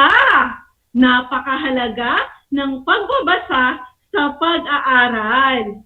Sa paggawa ng inyong mga takdang aralin, ay basahin muli ang inyong mga aklat at mga tala sa inyong mga kwaderno upang kayo ay malinawan pa sa inyong mga aralin. At sa paggawa din ng inyong mga proyekto, dapat din magbasa mga anak. Ang mga impormasyon na inyong mababasa ay maaari ninyong maging basihan sa paggawa ng inyong plano. Bukod sa pagbabasa, ay maaari din kayong magsaliksik gamit ang internet. Ang paggamit ng mga search engines katulad ng Google ay maaring makatulong sa inyong pagsasaliksik sa inyong mga gawain sa paaralan. Makakatulong din ito sa paglawak ng inyong mga kaalaman. Pero mga anak, laging tatandaan na hindi lahat ng nababasa at napapanood sa internet ay tama at dapat gayahin. Kayo ay dapat maging mapili at mapanuri sa mga internet sites na inyong gagamitin. Maigi din na kayo ay may kasamang nakatatanda sa paggamit ng internet upang kayo ay magabayan. Bukod sa pagsasaliksik sa internet, maigi din matutong gumamit ng mga technology tools. Tayo ngayon ay nasa 21st century na. Nasa henerasyon na tayo na kung saan samot-saring mga technology tools ang maaring gamitin sa inyong pag-aaral. Halimbawa, kung kayo ay may mga katanungan sa inyong aralin, ay maaring gamitin ng FB Messenger, Gmail, Google Meet, Zoom at iba pa upang makausap ang inyong guro. Halimbawa naman, kayo ay naatasan na gumawa ng isang campaign video. Sa paggawa nito, ay maaari ninyong gamitin ang Power Director, Filmora, at iba pa. At kung kayo naman ay may mga kasama o kagrupo sa paggawa ng inyong takdang aralin o proyekto, dapat laging makinig sa mga suhestyon at opinyon ng mga kasama. Di ba nga sabi, two heads are better than one. Sa magandang kolaborasyon ng magkakagrupo ay paniguradong magandang produkto ay mabubuo. Bilang leader o membro ng inyong grupo, dapat maging bukas sa idea ng isa't isa. Kung may paksang tinatalakay o pinag-uusapan, hingin muna ang opinyon at saloobin ng lahat. Mga anak, huwag ding mahihiyang magbahagi ng iyong kaalaman. Upang maging matagumpay ang gawain ng isang pangkat o grupo, mahalaga din ang pagbabahagi ng kaalaman ng bawat isa. Sa pamamagitan nito, mabubuo ang pinakamagandang idea at plano para sa inyong gawain o proyekto.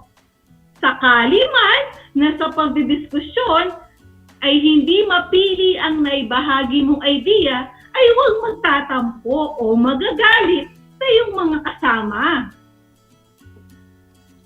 Ang pang-10 M naman ay magpakita ng kagalingan, kawilihan, at positibong saloobin sa paggawa. Maging masipag, gawing prioridad ang mga gawain sa pag-aaral. Maging matyaga, tapusin ang gawain sa kabila ng mga nararanasang balakid o hadlang. At syempre, maging malikhain din. Pairalin ang mayamang pag-iisip. Isa pang F ay magpasa sa itinakdang oras ng pagpapasa. Sa mga binibigay na takdang aralin at proyekto sa inyo, ay paniguradong magtatakda ang guro ng petsa ng pagpapasa. At bilang isang huwarang mag-aaral, dapat sumunod sa itatakdang petsa.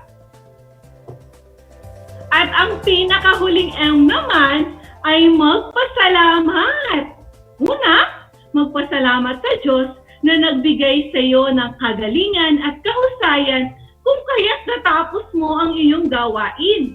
At magpasalamat din sa iyong mga guro, mga magulang, mga kapatid, at sa sino man na nagbigay gabay at suporta sa iyong mga gawain sa paaralan.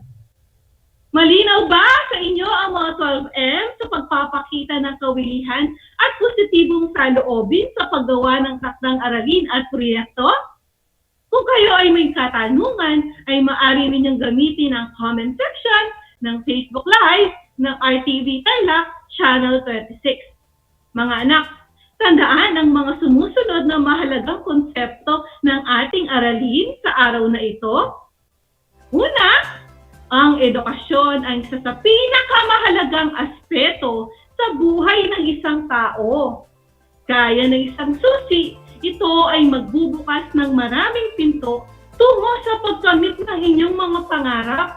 Ito ang tulay tungo sa mabuting asal at pag-uugali.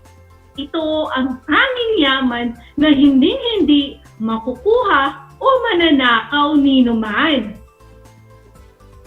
Ikalawa, magpakita ng kawilihan at positibong saloobin sa pag-aaral. Upang mapagtagumpayan ang pag-aaral, nangangailangan ng kawilihan at positibong saloobin kagaya ng pagsisikap, pagsisipag, at pagtsatsaga. Gawing prioridad ang mga itinakdang gawain kagaya ng inyong mga takdang aralin at proyekto. At kung makaranas man ng mga pagsubok o balakid, ay huwag agad susuko. Ikatlo, bigyan ng oras at atensyon ang pag-aaral. Sa modernong panahon, napakaraming distraksyon sa mga kabataan. Nariyan na ang mga gadget, online games, social media, at iba pa. Pero sana, laging gawing prioridad ang pag-aaral sapagkat ito ang inyong magiging sandata para sa magandang kinabukasan. At apat, gamitin sa tamang paraan ang mga technology tools sa pagsasagawa ng inyong mga gawain sa paaralan. Alam naman natin na parami ng parami at palawak ng palawak ang mga naiimbentong teknolohiya sa ating modernong panahon. Sa tamang paggamit ng mga ito ay malaking tulong sa pagpapabilis at pagpapalawak ng ating pagkatuto. Pero mga anak, paalala lamang. Tunay ngang malaki ang naitutulong ng teknolohiya sa buhay nating mga tao. Ganun pa man, ay lagi rin nating tatandaan na ang labis na paggamit ng teknolohiya ay maaring magdulot ng masama at ikapahamak ng ating sarili at ng ating kapwa. Kaya, ito ay nararapat na gamitin lamang sa tama at mabuting pamamaraan. Isang talakayan na naman ang malapit ang matapos. Ako ay masayang-masaya sa ipinapakita ninyong aktibong pakikibahagi sa ating aralin. Higit pa lalo ang inyong pagmamahal sa edukasyon.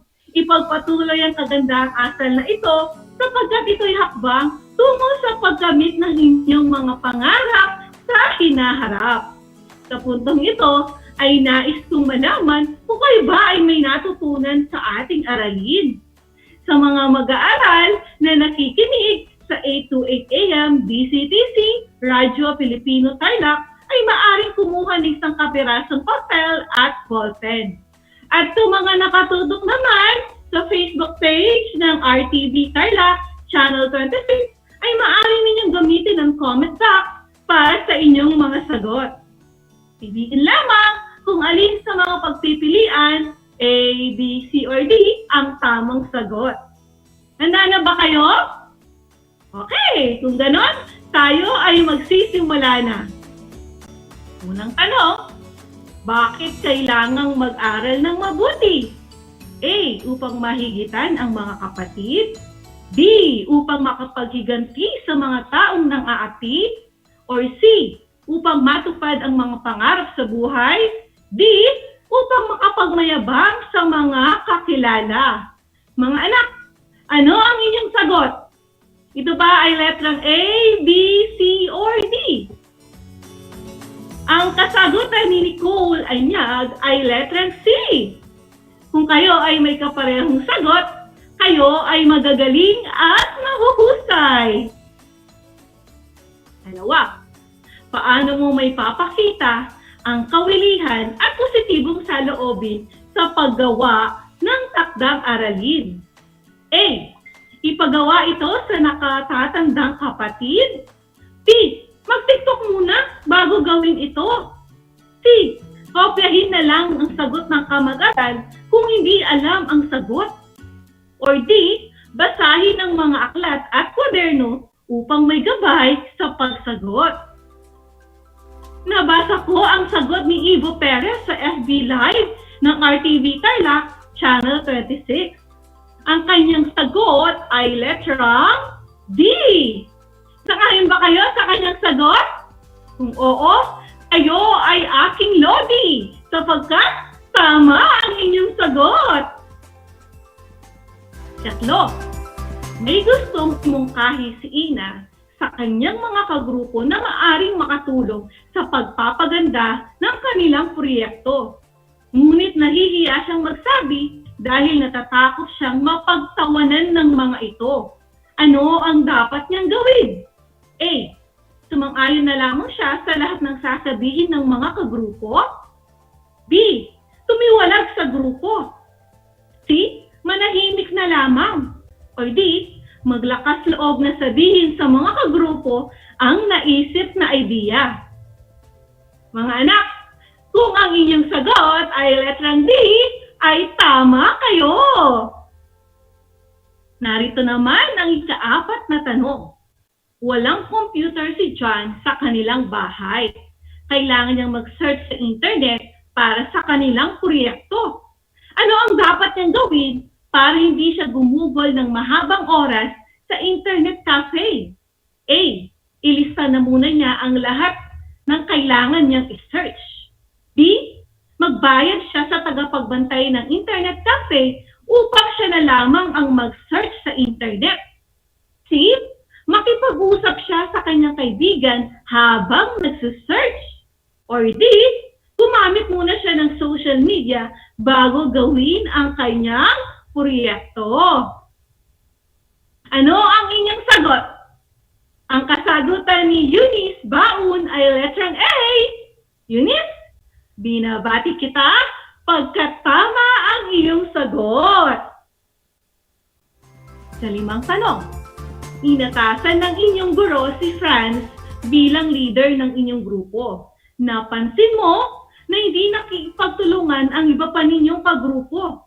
Ano ang gagawin mo upang mapabilis ang paggawa ng inyong proyekto? A. Magpalipat sa guro sa ibang grupo. B. Hikayatin ang iba pang kasama na makipagtulungan sa paggawa ng proyekto. C. Isumbong sa guro ang mga kasamang hindi nakikipagtulungan upang mapagalitan at bumaba ang grado. Or D.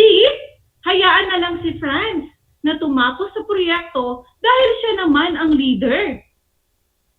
Mga anak, ang tamang sagot ay letrang B. Binabati ko kayong lahat sapagkat natitiyak kong nakuha ninyo ang mga tamang sagot sa ating pagsusulit. Mula sa akin, tanggapin ang mga salitang magaling at mahusay, mabuting tao. Mga anak, ako ay naghanda ng mga gawain at refleksyon sa inyong learning activity sheet. Inaasahan ko na inyong sasagutan ang mga ito ng buong sigasig at sa abot ng inyong makakaya. Sakali man na kailanganin ninyo ng patnubay ng inyong mga guro at mga kapamilya, ay huwag mag-aatubiling sila'y matawagan upang kayo ay magabayan ng tama. Isang talakayan na naman ang natapos sa araw na ito. Panalangin ko na anumang konsepto higit palalo ang mga aral sa buhay na inyong natutuhan ay may sa buhay sa araw-araw. Muli, ako ang inyong guro sa edukasyon sa pagpapakatao sa ika-5 baitang, Binibining Mary Lou S. Santos, na sumasaimpapawid mula sa Kapas Tarlac, na nagpapaalala na piliing maging mabuting tao sa lahat ng panahon at pagkakataon. Hanggang sa muli!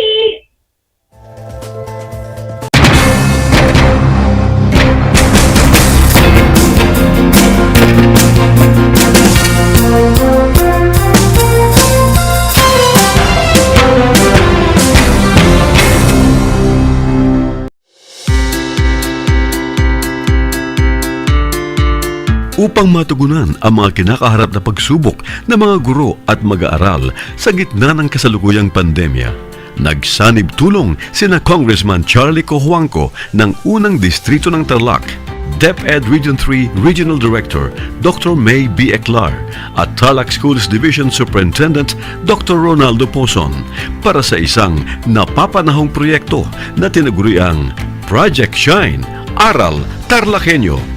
Ang mga mag-aaral ng Grade 4 at Grade 5, ganon din ang Grades 8 and 9 sa buong probinsya ng Tarlac, kasalukuyang sumasailalim sa radio-based instruction. Katuwang ang himpilang DZTZ 828 kHz AM at RTV Tarlac, Channel 26. Ang Tarlac po nangunguna po ngayon pagdating po sa radio-based instruction. Marami pong humahanga sa atin. I'm very happy this station, itong DCTC, could reach the whole of Region 3. Hindi natin alam, we are contributing. We are creating a very big dent in the history of Philippine education. And I am proud. I am here in Tarlac. This is the noble cause of education in which you and I, without you knowing it, we are bound to do.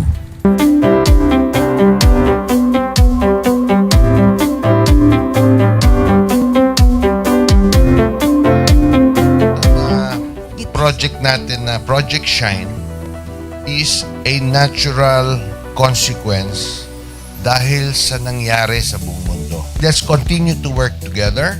I think it's very Filipino to practice bayanihan in anything or most of the things that we do. And this is a manifestation of that. No? We have private sector, we have DEPED, we have local government, all working together. And I hope the parents of some of these children, especially the parents that did not graduate from school or hindi nakapag-aral nung sila ay bata, sana naman gamitin na nila itong opportunity na mag-schooling na rin sila kasama ng mga anak nila para mag-bonding pati ang mga magulang sa mga bata. I look at this as doing God's work. Diba? So if you do God's work, it feels right. It's righteous. It's for good, not for evil. Good morning and happy learning, grade 4.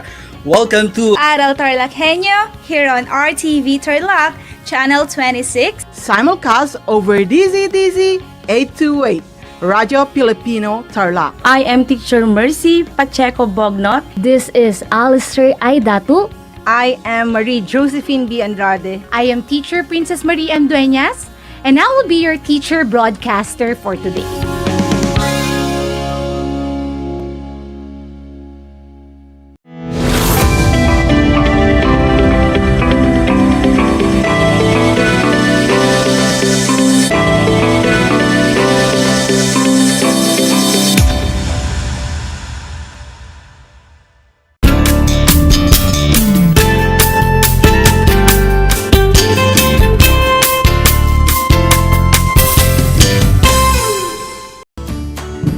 Good morning, science kids.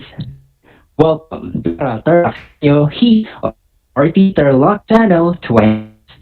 Simulcast over DTC 828 Radio Filipino Tarlac. For those who subscribe, you can also watch this episode of Project Shine on Channel 100. Broadcasting live here at Capas Tarlac. This is Endo T. Aguinaldo, your teacher broadcaster for Science Grade 5. Our kids, I'm happy that we are sharing this moment to explore the fun and exciting world of science. And this is the perfect time for you to prepare the... Please make sure that you have your pen, your paper, and your module in Science Quarter 1, Module 2. The title of Changes in Materials to Heat and Oxygen. Again, the title is Changes in Materials due to Heat and Oxygen.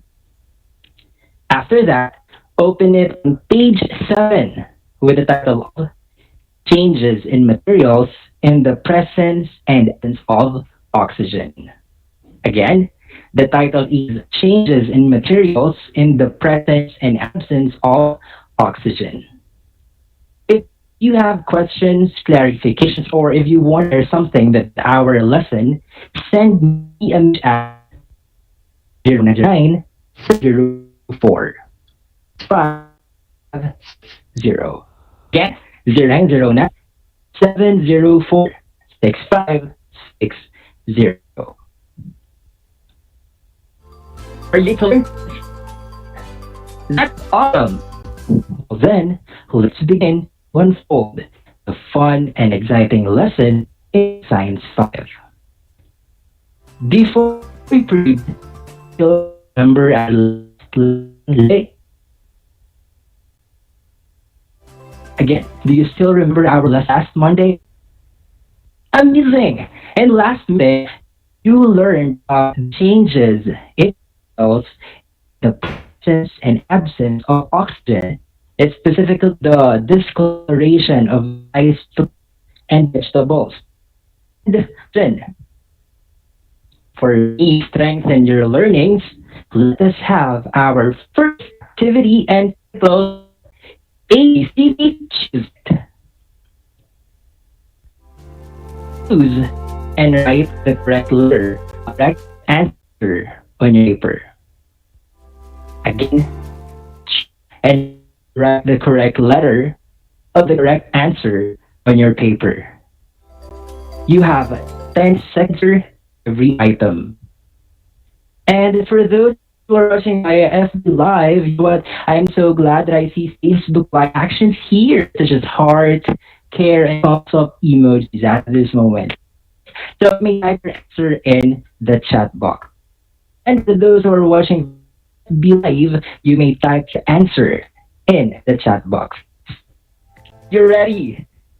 Alright. Number 1.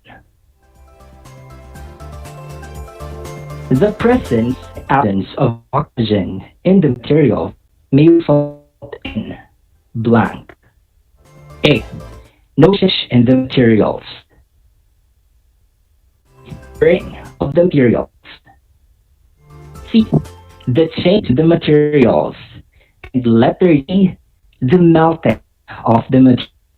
Again, the presence and absence of oxygen in the materials may result in A. No change in the materials. B. The burning of the materials. C. The change in materials. And letter D. The melting of materials. Your timer starts now.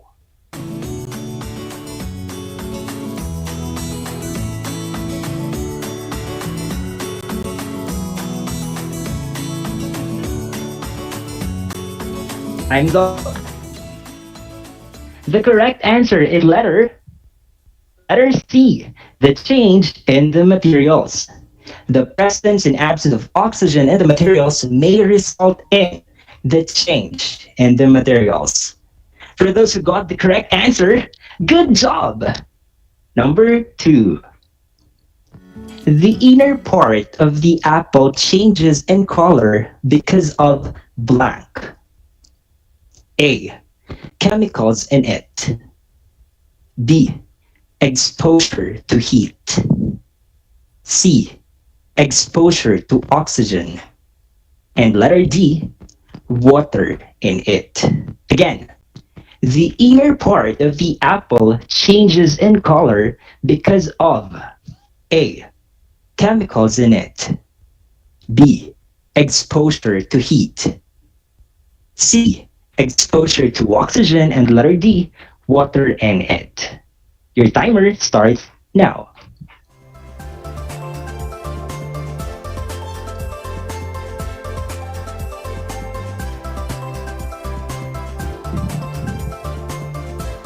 Time has ended. The correct answer is letter C, exposure to oxygen.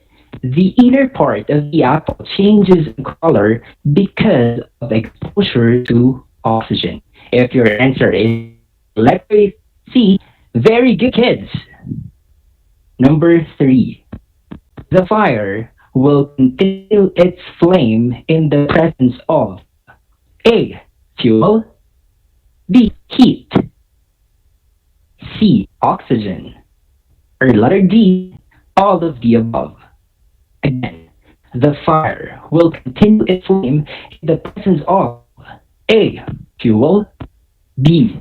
Heat. C. Oxygen. And letter D. All of the above. The timer begins now.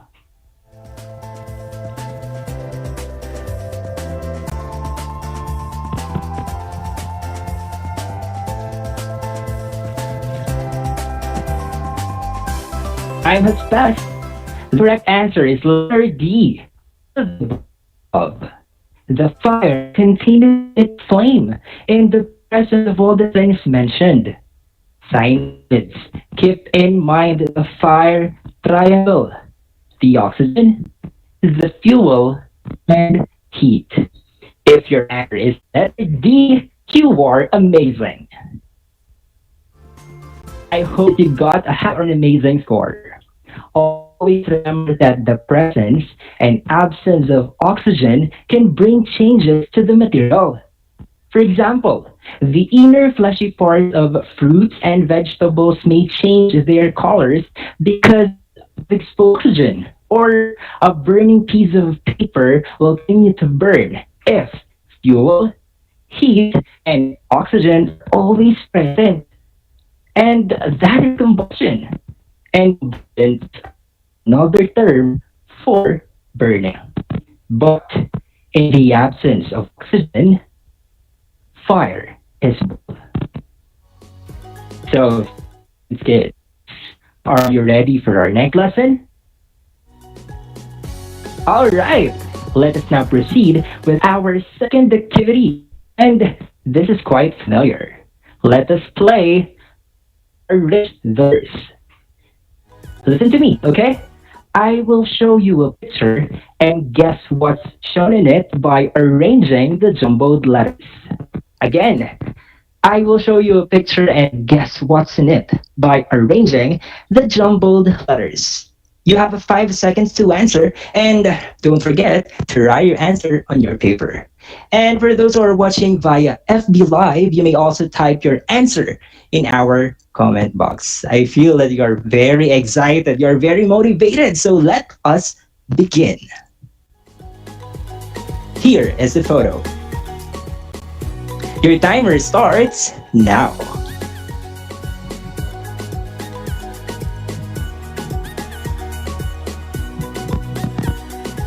Time's up. What's in the picture? Kids, you got it correct if your answer is rust. This picture has something to do with the continuation of our discussion. Our topic is about the changes in materials in the presence and absence of oxygen. Science kids, look at this picture. What did you observe?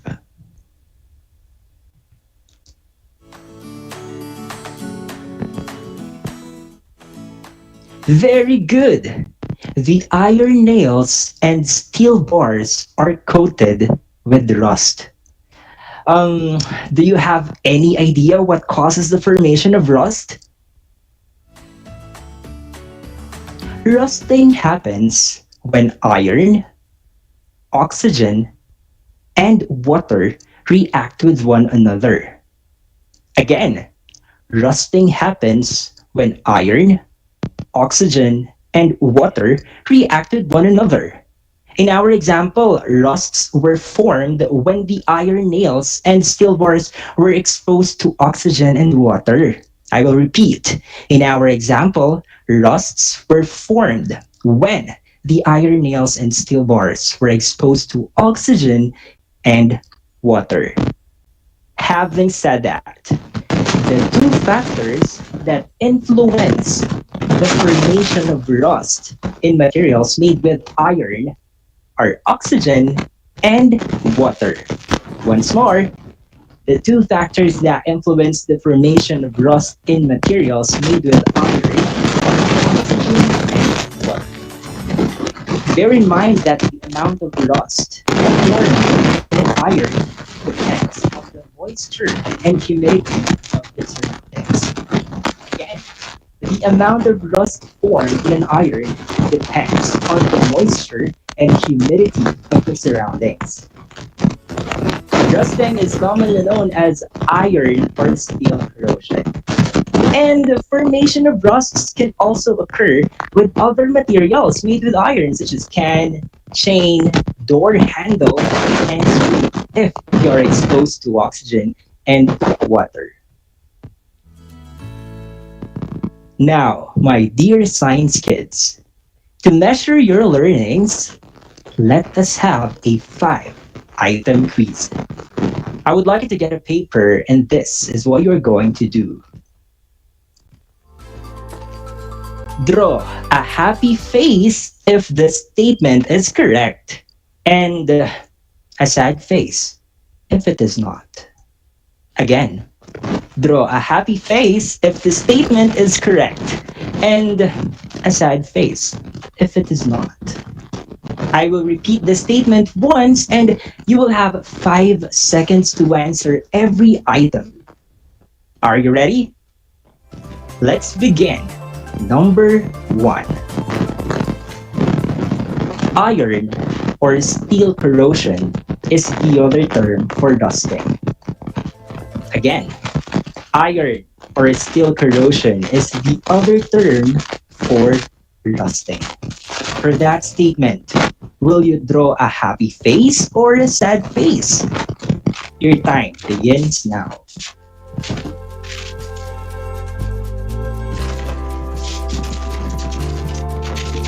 Pens up. Let us continue with number 2.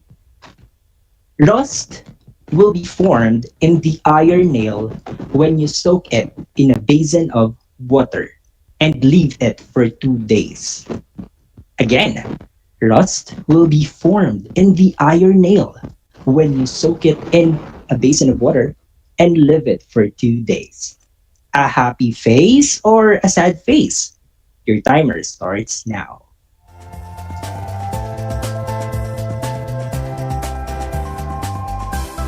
Time has ended.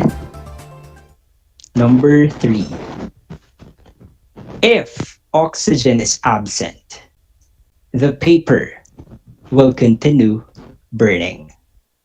Again, if oxygen is absent, the paper will continue burning. Is it a happy face or a sad face for that sentence? Your time begins now.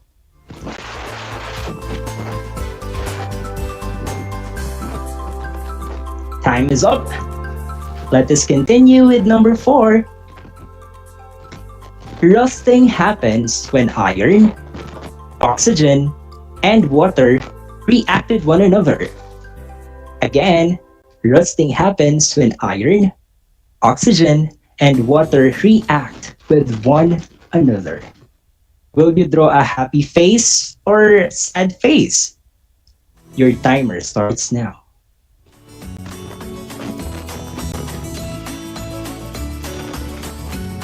Pens up. Number 5. Combustion occurs when oxygen interacts with wet iron nails. Again, combustion occurs when oxygen interacts with wet iron nails. Is it a happy face or a sad face for that statement? Your time begins now.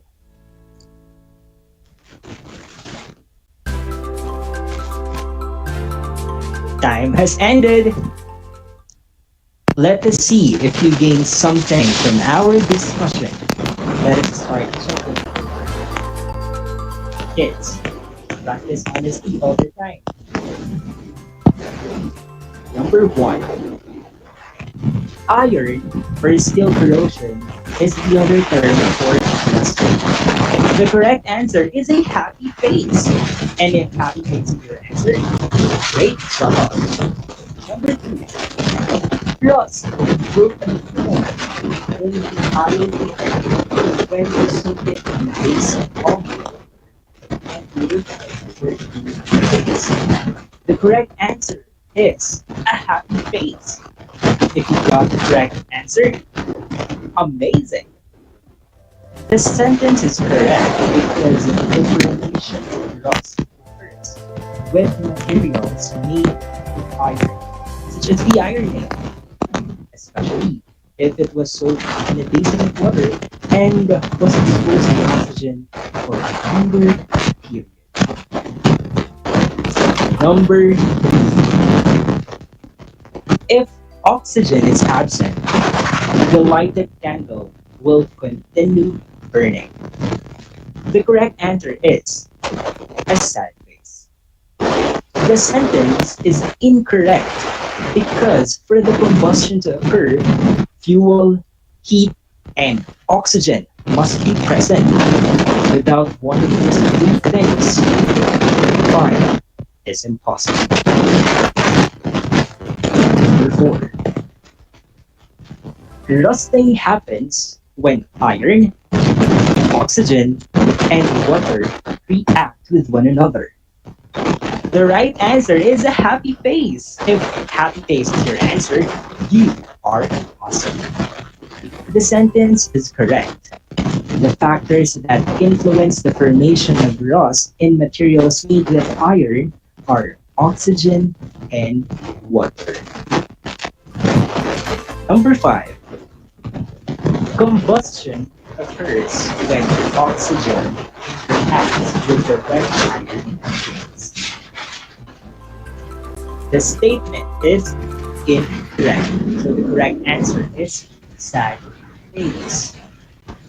The statement is incorrect because it is rusting, which happens when oxygen interacts with wet iron mix. If that is your answer, great job! Did you get everything right? Amazing! Okay, count the number of the correct items and write your score on the upper right corner of your paper. I feel that you did great in our short quiz this morning. So with that, you deserve a thumbs up. There you have it, my science kids. Always remember that the presence and absence of oxygen can bring changes to the material. Among these common ones that you readily see are rusting. Rusting happens when iron, oxygen, and water react with one another. Again, rusting happens when iron, oxygen, and water react with one another. And rusting is commonly known as iron or steel corrosion. Next is the combustion. Always remember that a fire will not continue to flame if fuel, heat, and oxygen are always present. Again, a fire will continue to flame if fuel, heat, and oxygen are always present. Always remember, kids, without one of these three things, fire is impossible. Okay? Great. Also, burning is the other term for combustion. We also have the discoloration in fruits and vegetables. Be mindful of the fact that the inner fleshy parts of sliced fruits and vegetables may change their colors because of exposure to oxygen. Again, be mindful of the fact that the inner fleshy parts of sliced fruits and vegetables may change their colors because of exposure to oxygen. At this point, look at the screen and listen carefully. For your assignment, answer the questions and write the answers on your notebook or on your paper. Again, for your assignment, answer the questions and write the answers on your notebook or on your paper. You may ask for the help of your mom, dad, sister, brother, or guardians in answering the following questions. The first question is, what are the three things needed for combustion to occur? The first question is, what are the three things needed for combustion to occur? The second question is, what are the two factors that influence the formation of rust in iron nails? The second question is, what are the two factors that influence the formation of rust in iron nails? Do not forget to accomplish your assignment. I hope you learned a lot today, kids. If you have questions, clarifications, or want to add something about our lesson, send me a message at 0909 704 6560. Again, 0909 704 6560. This is Project Shine Aral TarlakHenyo, brought to you by the Department of Education Division of Tarlac Province. In cooperation with the TZTC 828 AM station and RTV Tarlac Channel 26. Always remember that you are smart and skilled because you are a science kid. Thank you and God bless. This is your Science Grade 5 teacher broadcaster, Sir Enzo E. Aguinaldo. Enjoy the rest of your day.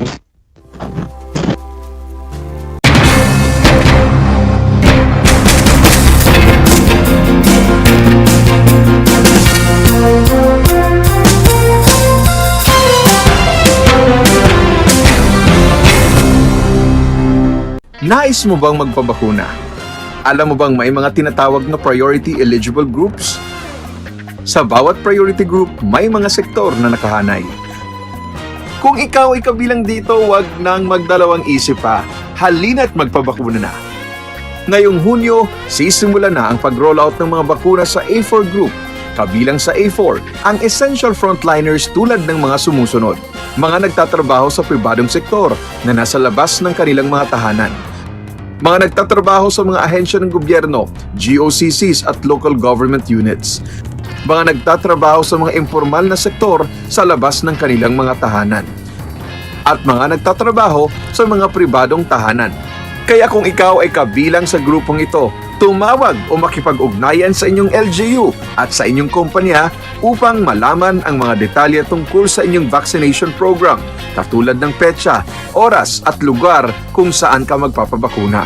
Humingi ng medical clearance sa inyong doktor kung ikaw ay may autoimmune disease, HIV, cancer, malignancy, dumaan sa organ transplant, kasalukuyang dumadaan sa steroid treatment o nakaratay sa higaan.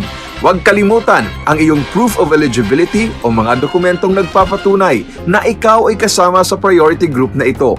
Huwag din kalimutang dalhin ang iyong government ID, pati na ang face mask, face shield, sanitizer at ballpen bago ang iyong vaccination. At paalala, pagkatapos ng pagbabakuna, huwag mag-atubiling magtanong na makaragdagang impormasyon tungkol sa bakuna na ginamit sa iyo. Hingin at itago ang contact information ng personnel na tatawagan kung sakaling ikaw ay makaramdam ng seryosong side effects. Huwag rin kalimutan ang vaccination card at alamin ang petsa ng iyong second dose ng pagbabakuna. Higit sa lahat, ugaliin pa rin sundin ang minimum public health standards tulad ng wastong paghuhugas ng kamay, pagpapanatili ng safe physical distancing at pagsusuot ng face mask at face shield. Ano pang hinihintay mo? Tara na sa Vida Vaccination!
niyo ba na ang kinikilalang Guinness Book of World Records holder bilang pinakamaliit na commercially harvested fish ay isang sinarapan? Ito ay matatagpuan lamang sa Pilipinas, sa Lake Buhi sa Bicol River. Isa itong uri ng goby na may transparent na katawan na may sukat na 12.5 mm. Alam mo na, yan ang sinarapan.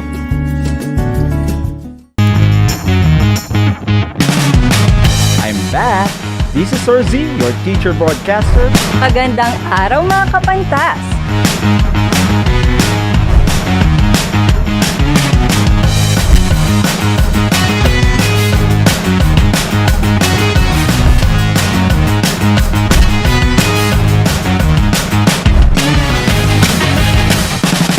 Welcome to Aral TarlakHenyo.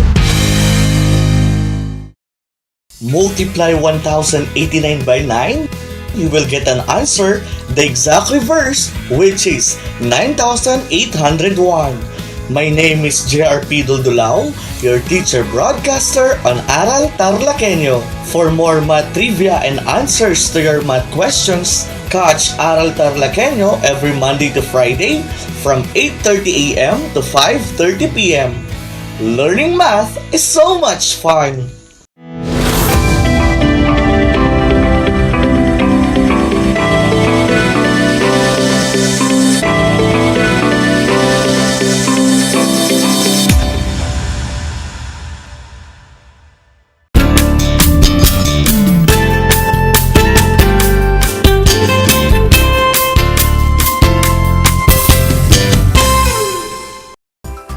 Good day, everyone.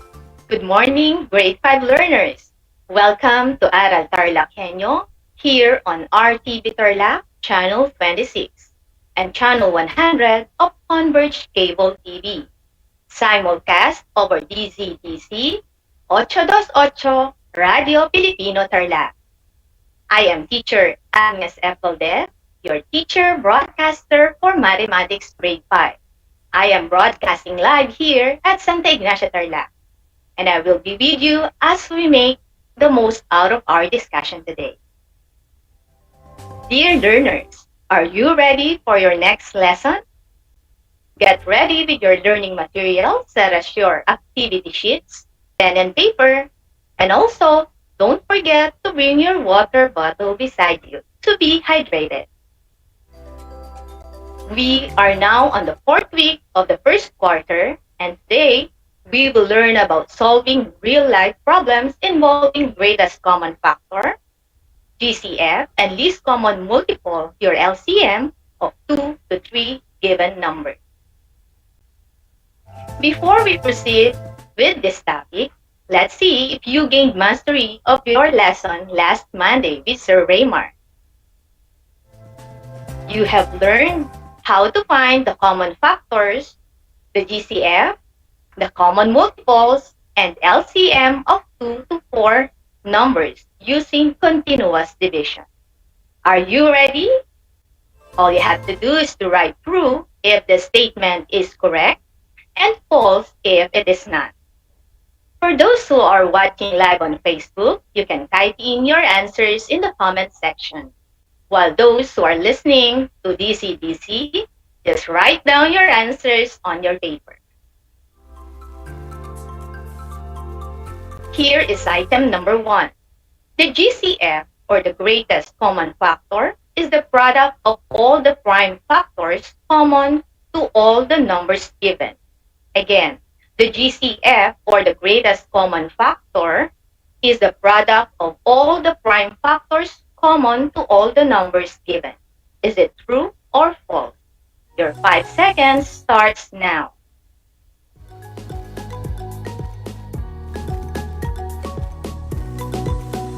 The answer is true.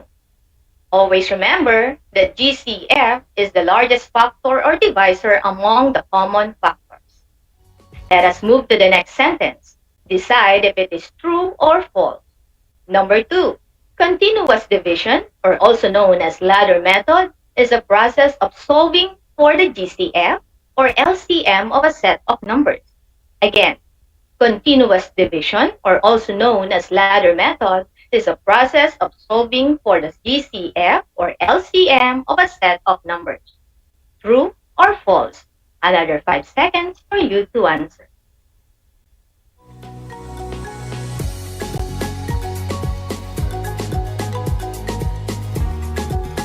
Time is up.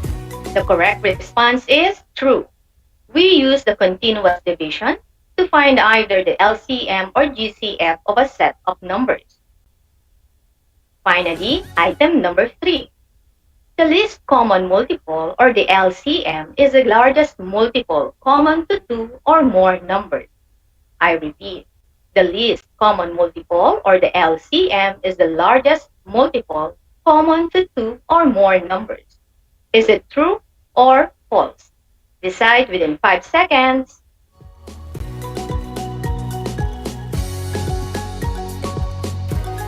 If your answer is false, you got it right. LCM is not the largest multiple. Instead, the smallest or least multiple, common to 2 or more numbers. Did you get them all? That's great. I believe that you really mastered your lesson last Monday with Sir Raymar. Now we are ready to take our new lesson. So today we will apply your knowledge in finding the GCF and LCM in solving real-life problems. Let us first identify the steps in solving word problems. Do you remember the acronym UPSC? Let us recall then the meaning of this acronym. Here are the steps that will guide you to solve the problem. Let us analyze and study carefully. Step number 1 is U, or understand. This is the preparation stage. You have to find what is asked in the problem and identify the given facts. Step number 2 is P, which stands for plan. This is the thinking time. You have to plan on how you will solve the problem. Decide what operation you will use or the strategy you will do in order to solve the problem. Next, S stands for solve, and that is the third step. It's time to carry out your plan. In here, you are ready to solve and find the answer. Finally, step number 4. We have C, which stands for check. This is the verification stage. This determines if the answer is correct. It confirms that you answered what is asked for. Again, the acronym we are using for the 4-step plan is the answering word problem is UPSC. Understand, plan, solve, and check. Now let's use the steps we have learned in answering the following word problems. Example number 1. You can read with me, my dear learners. Danilo, as school varsity player, has 32 pairs of socks and 16 pairs of shoes. He wants to sell a package of shoes and socks. And what is the greatest number of packages that he can sell with no remaining pair of shoes and socks? Let me read to you again.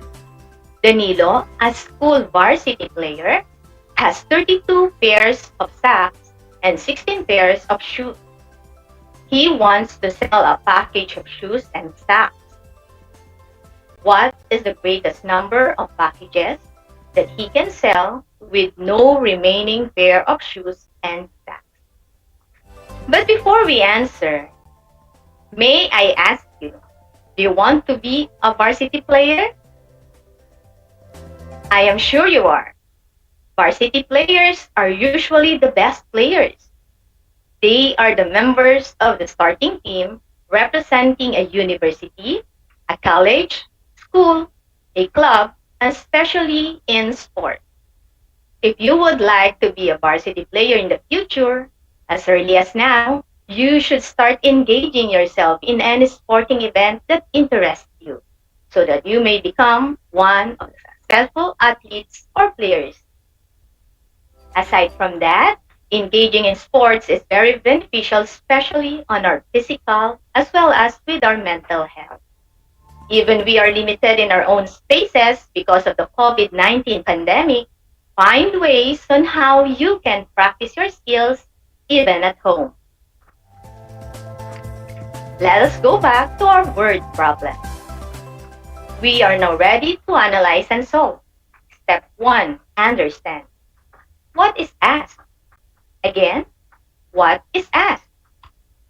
The answer is the greatest number of packages that Danilo can sell. You are correct. The next question to answer is, what are the given facts? The given facts are 32 pairs of socks and 16 pairs of shoes. Wonderful! You're on the right track. Step number 2 is plan. The question to answer is, how will you solve the problem? What's your answer? Yes, that's right. We will find the GCF, or the greatest common factor, using continuous division. Now we are ready for step number 3. Let's solve the GCF of 32 and 16 using continuous division. Sir Raymar already mentioned last Monday the step, so we will now directly divide the given numbers using prime factors as divisors. Let's begin. The numbers that we have are 32 and 16. We can divide these numbers by 2. 32 divided by 2 is 16. And 16 divided by 2 is 8. Let's repeat the process until there is no common divisor left. Let us use 2 as divisor again. So 16 divided by 2 equals 8. And 8 divided by 2 is 4. Next ladder. Continue dividing 8 and 4 by 2. The results are 4 and 2. Still, we can divide it by 2. And the quotient will be 2 and 1. Since there is no more common divisor, we will stop there. We can now find the GCF by multiplying all the common divisors. That is 2 times 2 times 2 times 2, and that is equal to 16. Therefore, the greatest number of packages that Danilo can sell with no remaining pair of shoes and socks is 16. Did you arrive with the same answer, kids? That's awesome. But we are not done yet. We still need to verify our answer. That is the final step, which is check. To check if the answer is correct, you can use the listing method or the prime factorization. List down the factors of 32. The factors of 32 are 1, 2, 4, 8, 16, and 32. While the factors of 16 are 1, 2, 4, and 16. Based on the list, the common factors are 1, 2, 4, and 16. And the GCF is 16. Therefore, our final answer, which is 16, is correct. Can you follow now, kids? That's great. Just bear in mind our UPSC acronym in problem solving. Let's try another word problem. Come on, my dear grade 5 learners. Join me as I read the second example. A buzzer sounds every 15 minutes. Another buzzer sounds every 45 minutes. If both buzzers will sound at noon, what time they will buzz again together? Again, a buzzer sounds every 15 minutes. Another buzzer sounds every 45 minutes. If both buzzers will sound at noon, what time they will buzz again together? Let us analyze and solve. Let's start with step 1, plan. what is asked? Yes, that's right. We will to find the exact time the two buzzers will buzz again together. Now, what are the given facts?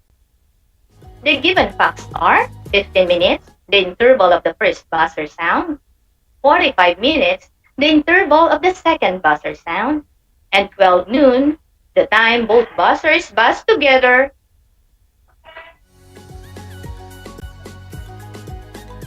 Now let's find the LCM and then solve.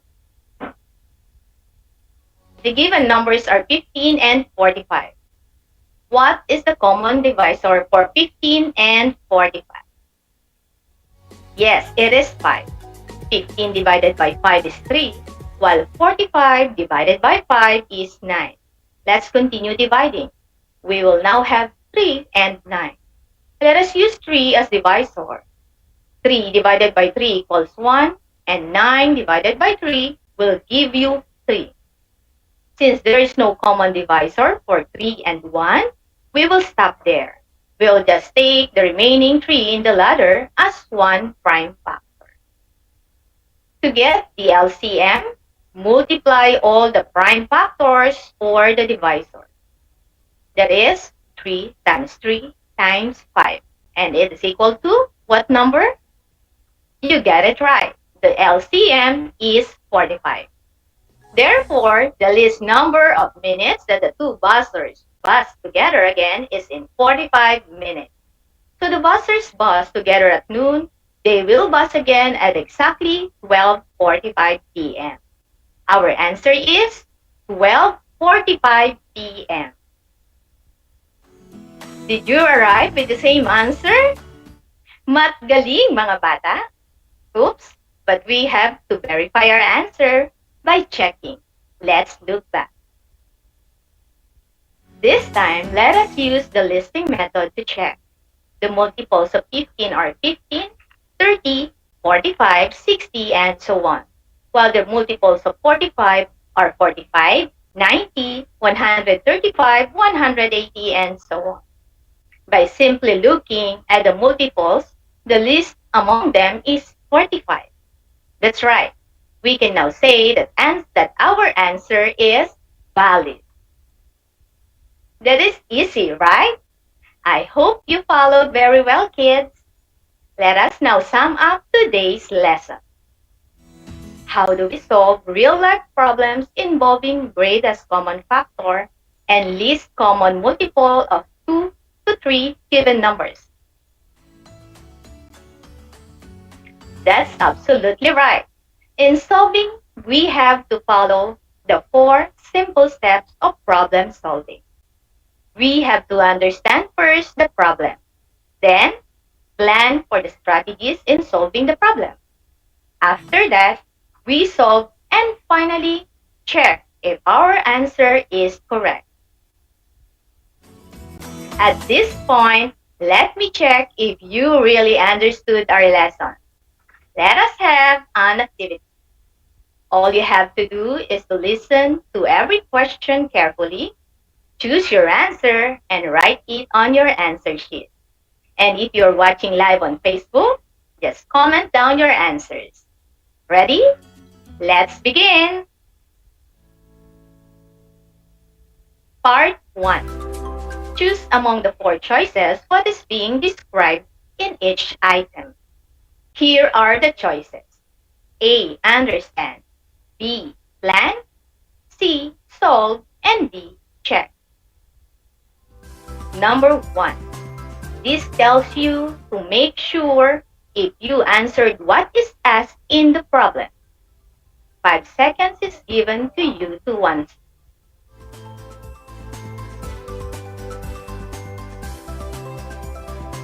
The answer is D. Check and look back. Moving on to item number 2. This allows you to prepare to learn what is being asked and what type of problem you are dealing with. What is it?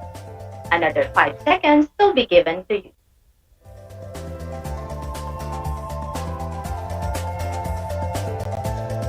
Let us answer. Yes, that's correct. It's letter A. Understand. Next, number 3. It tells you to carry out your plan and keep trying something until you find the right answer.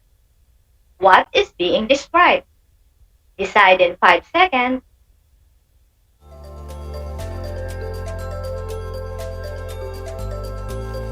And our answer is C. That is, solve. Did you get it too? Wonderful. Finally, number 4. It allows you to think how you are going to attack the problem. What step is being described? Again, 5 seconds for you to choose.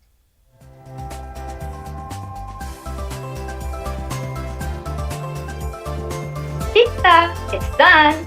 If you answered letter B, that is absolutely right. The last item being described is plan. Good job, learners! I can see correct responses on Facebook Live comment section. Keep on posting, dear learners. Stay with me as we are about to answer another activity. Here's the direction for part 2. Write the letter of the correct answer. Let us read our problem all together. There are 16 cows and 24 goats in a ranch. If they will be grouped separately in the same number, what is the biggest number of animals in a group? Let us read the word problem once more. There are 16 cows and 24 goats in a ranch. If they will be grouped up separately in the same number, what is the biggest number of animals in a group? Make sure to remember all the important details in the given problem. Let's understand now. Number 1. What is being asked in the problem? A. The biggest number of animals in a group? Or B. The least number of animals in a group? You have 3 seconds to answer.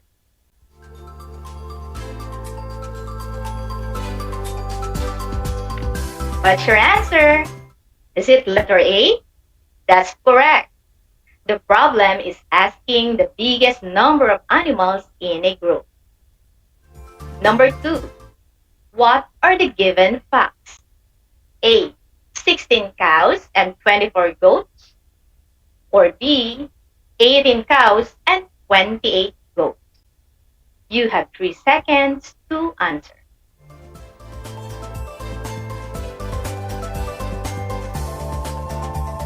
If you answered letter A, then you are correct. There are 16 cows and 24 goats. Now, let us move to planning. Number 3. What is the strategy in solving the problem? A. Finding the LCM.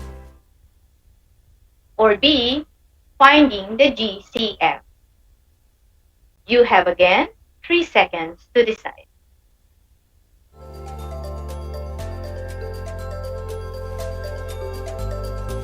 If your answer is letter B, then you are right. We will find the greatest common factor, or the GCF, using continuous division. Let's move to number 4. What is the answer in the problem? Is it A, GCF is 8, or B, GCF is 16? You have 3 seconds to answer.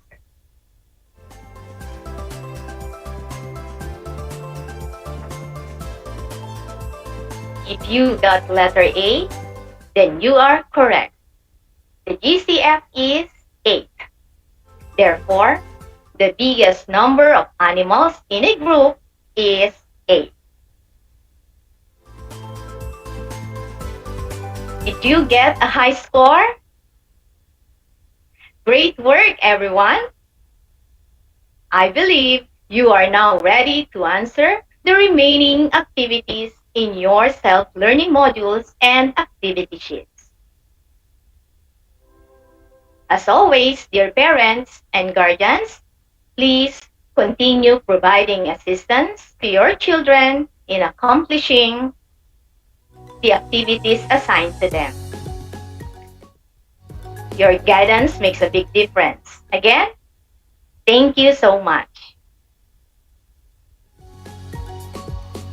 So there you have it, kids. That's it for now. You will learn more exciting lessons in math next week. I hope you learned a lot from our discussion today. Once again, I am your teacher, Ma'am Agnes F. Valdez, your anchor teacher for Mathematics Grade 5. Laging tandaan, kapag matsipag at matyaga, ika'y huhusay sa matematika. Stay safe, everyone. See you next time.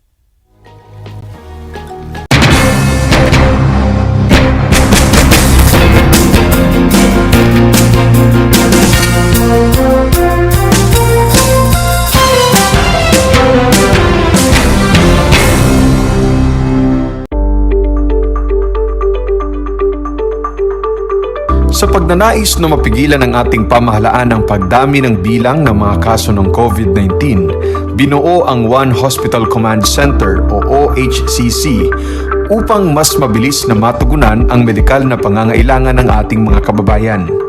Bukas ang OHCC 24 oras araw-araw. Tumawag lamang sa mga hotline nito sa 0919-977-3333 o 0915-777-7777 o 02-886-50500. Maaari ring i-download ang Pure Force Citizens app sa Android o iOS upang mabilis na matugunan ang sinumang nangangailangan. Layon din ng OHCC na maiwasang mapuno ang kapasidad ng bawat ospital. Kaya't kung ikaw ay kinakailangang tumawag sa OHCC, mabibigyan ka ng libreng preliminary consultation. Para sa mga nangangailangan ng emergency quick response, makikipag-ugnayan ang OHCC sa DOH Bed Tracker at sa mga ospital upang makahanap agad ng pinakamalapit na bakanteng ospital. Ang transportasyon o ambulansya naman ng ospital na inirefer ng OHCC sa pasyente ang siyang susundo sa bahay nito.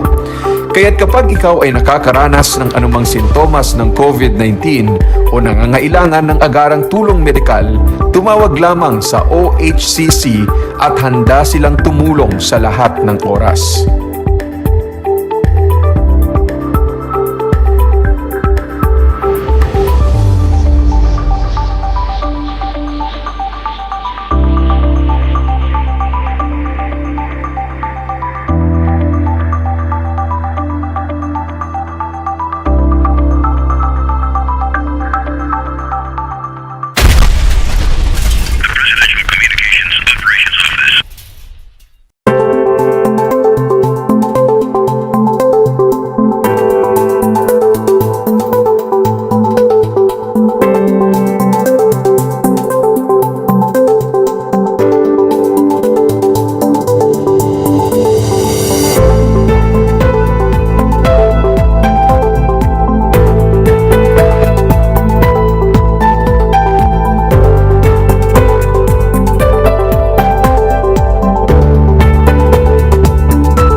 niyo ba na ang whale shark ay hindi isang whale? Ang whale shark o butanding ay kinikilalang world's largest fish at tinatawag gentle giants. May sukat itong 12 meters. Maliliit ang ngipin ng butanding, kaya naman planktons o maliliit na hipon at isda lang ang kaya nilang kainin. Simula noong 2011, marami nang nahumaling mag-whale shark watching sa Oslo, Cebu. Alam nyo na, yan ang whale shark!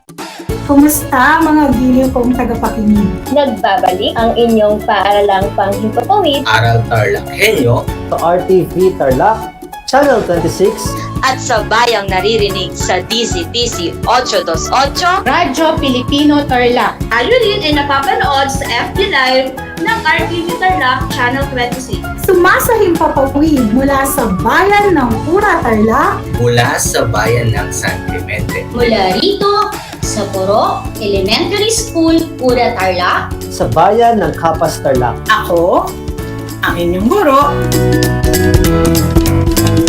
na maghahatid sa inyo ng makabuluhang pagtalakay sa ating aralin.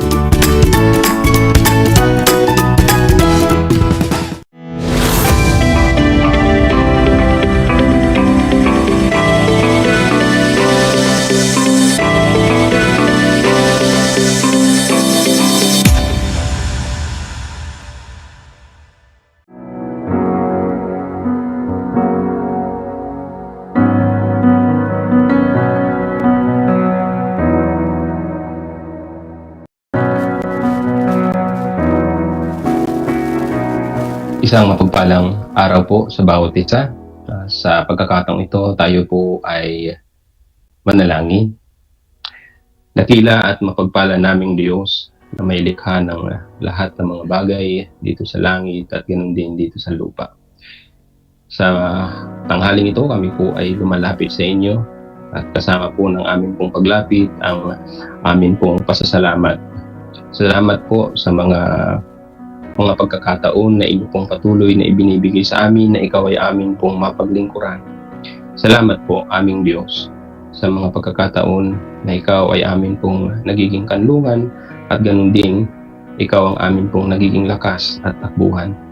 Sa pagkakataong ito, aming Ama, kami po ay patuloy na dumudulo po sa inyo at amin pong inilalapit sa inyo ang bawat guro, mag-aaral at bawat magulang na mga mag-aaral ng amin pong Division of Tarlac Province.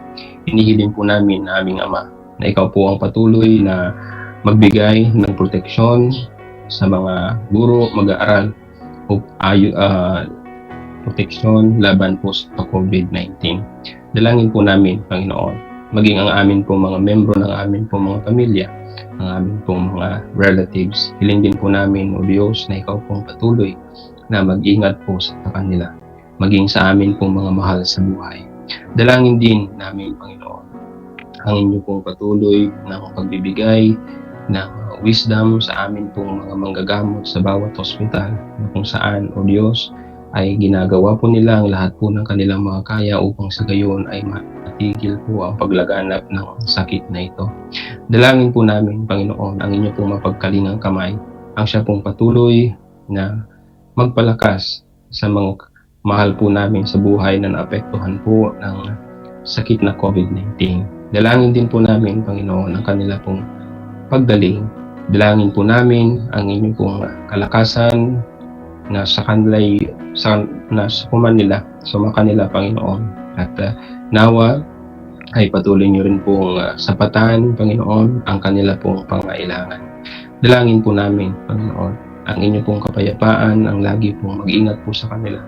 Ang inyo pong biyaya, Panginoon, ang patuloy pong magpalakas at mag-encourage po sa kanila. Gamitin mo po, aming Ama, ang bawat relatives at bawat pamilya na maging support group, Panginoon, sa mga naapektuhan po nito. Dalangin din po namin, Panginoon, na ikaw po ang patuloy na maging kaaliwan ng mga nauna na po sa amin. Ikaw po, Panginoon, ang maging kaaliwan ng mga mahal namin sa buhay. Ikaw po, O Diyos, ang patuloy na magbigay ng kaaliwan po sa kanila. Dalangin din po namin, aming Ama. Dalangin po namin ang karunungan kalakasan at maging ang pananampalataya ng amin pong mga leader. Simula po ito sa amin pong Pangulo. Dalangin po namin, Panginoon, ang amin pong Pangulo, na ikaw pong patuloy na magbigay sa kanya ng wisdom upang sa gayon kanya pong maitaguyod ang amin pong bansa ayon po sa inyo pong kalooban. Hiling din po namin ang bawat opisyal ng LGU sa iba't ibang munisipalidad, Panginoon, ng amin pong bansa. Ikaw din ang patuloy na manguna sa kanila.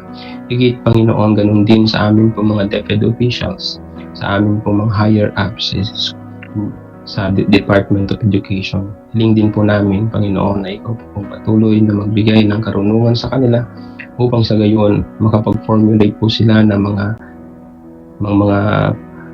policies, Panginoon, na naayon po sa amin pong implementation ng eskwela ngayong taon na ito.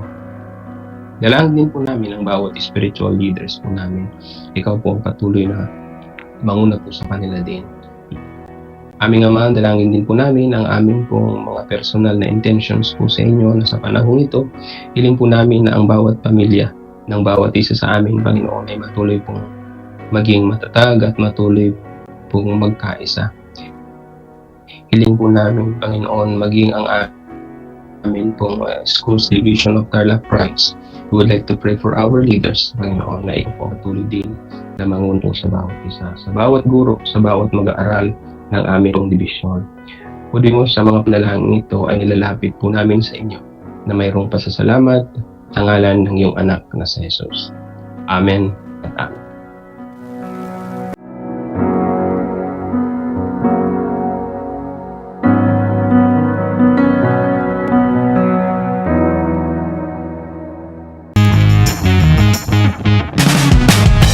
Back. This is Sir Z, your teacher broadcaster. Magandang araw mga kapantas!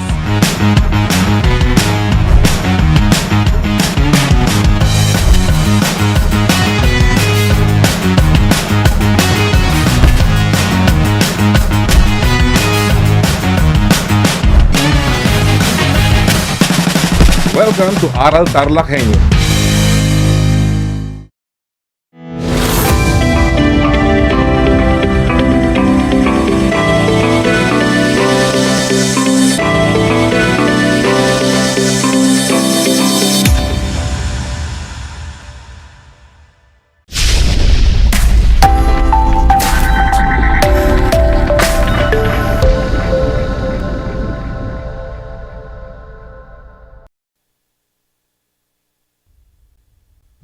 Magandang araw mga ginigiliw naming taga-subaybay, lalong-lalo na ang mga mag-aaral sa ikalimang baitang. Narito na ang paaralang panghipapawid na maghahatid sa inyo ng kaalaman at gagabay tungo sa pagkatuto ng Most Essential Learning Competencies. Ito ang Aral TarlakHenyo mula sa RTV Tarlac, Channel 26, at sa bayang naririnig sa DZTC 828 Radyo Filipino Tarlac. Ito ang inyong guro sa asignaturang Filipino, Ginang Jesusa Magdangal. Sumasahimpapawid mula sa bayan ng San Jose, lalawigan ng Tarlac. Halina't samahan ako sa 25 minutong makabuluhang talakayan. Ako ay nagagalak na kayo ay makasama sa araw na ito. Kumusta na kayo mga bata? Batid kong kayo ay nasasabik na matuto ng bagong kaalaman sa araw na ito. Bago tayo magsimula sa ating aralin, ay nais ko munang ihanda ninyo ang inyong mga kagamitan, papel at panulat. Handa na ba ang mga ito? Mabuti kung ganoon. Ngayon naman, siguraduhin kayo ay nasa isang tahimik at komportableng lugar, na kung saan malinaw at maayos ninyong naririnig ang ating broadcast. Upang makabahagi sa ating talakayan, ay maaari kayong magpadala ng inyong mensahe o text sa numero 0998-445-9493 o kaya naman sa ating Facebook live stream. Sa comment chat box, i-type lamang dito ang inyong mga kasagutan sa ating talakayan. Paalala sa ating mga magulang na mangyaring gabayan ang ating mga anak sa paglagay ng mga komento dito sa ating Facebook live stream.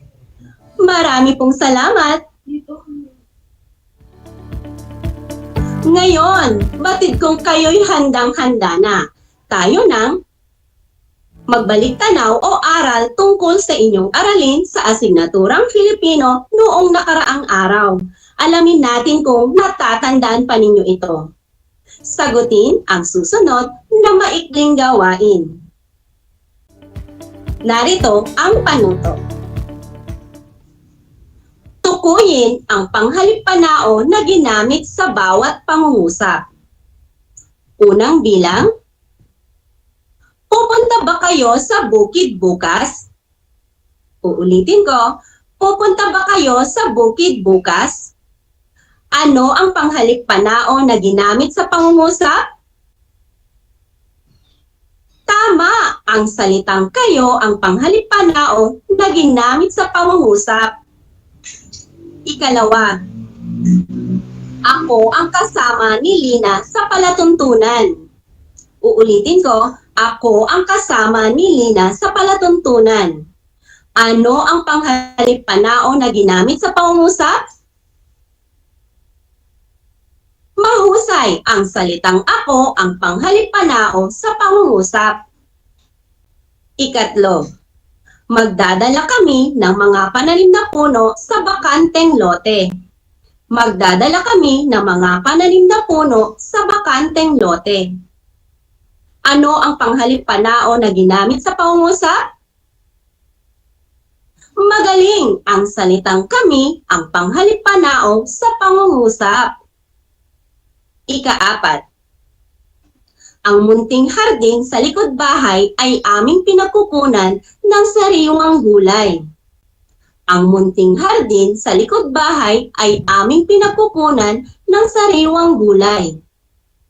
Ano ang panghalip-panao na ginamit sa pangungusap? Mahusay, ang salitang amin ang panghalip-panao sa pangungusap. At sa bilang ikalima, masaya sila na makita ang mga bagong silang na kambing. Masaya sila na makita ang mga bagong silang na kambing. Ano ang panghalip-panao na ginamit sa pangungusap?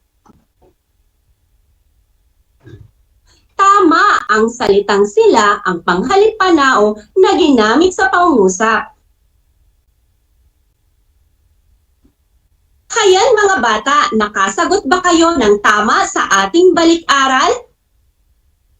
Mahusay! Natutuwa ako at inyong natatandaan ang inyong aralin noong nakaraang araw. Nangangahulugan ito na inyong pinaghuhusay ang inyong pag-aaral. Ngayon naman, dumako na tayo sa ating bagong aralin. Ang paksang aralin natin sa araw na ito ay ang paggamit ng wastong kailanan ng panghalip-panao sa pangungusap. Uulitin ko, paggamit ng wastong kailanan ng panghalip-panao sa pangungusap. Ang panghalip-panao ay bahagi ng salita na ginagamit bilang panghalili sa ngalan ng tao. Ang panghalip-panao ay may kailanan. Ang kailanan ay tumutukoy sa dami o bilang ng taong tinutukoy sa panghalip. Ito ay ang isahan, dalawahan, at maramihan. Kailanan na isahan. Isahan ang panghalip kung ito ay tumutukoy sa isang tao. Ang mga ito ay ang ako, ko, akin, ikaw, ka, iyo, mo, siya, kanya, at niya. Halimbawa ng pangungusap na ginagamitan ng panghalip-panao sa kailanan na isahan. Ako ay tumutulong sa mga gawaing bahay.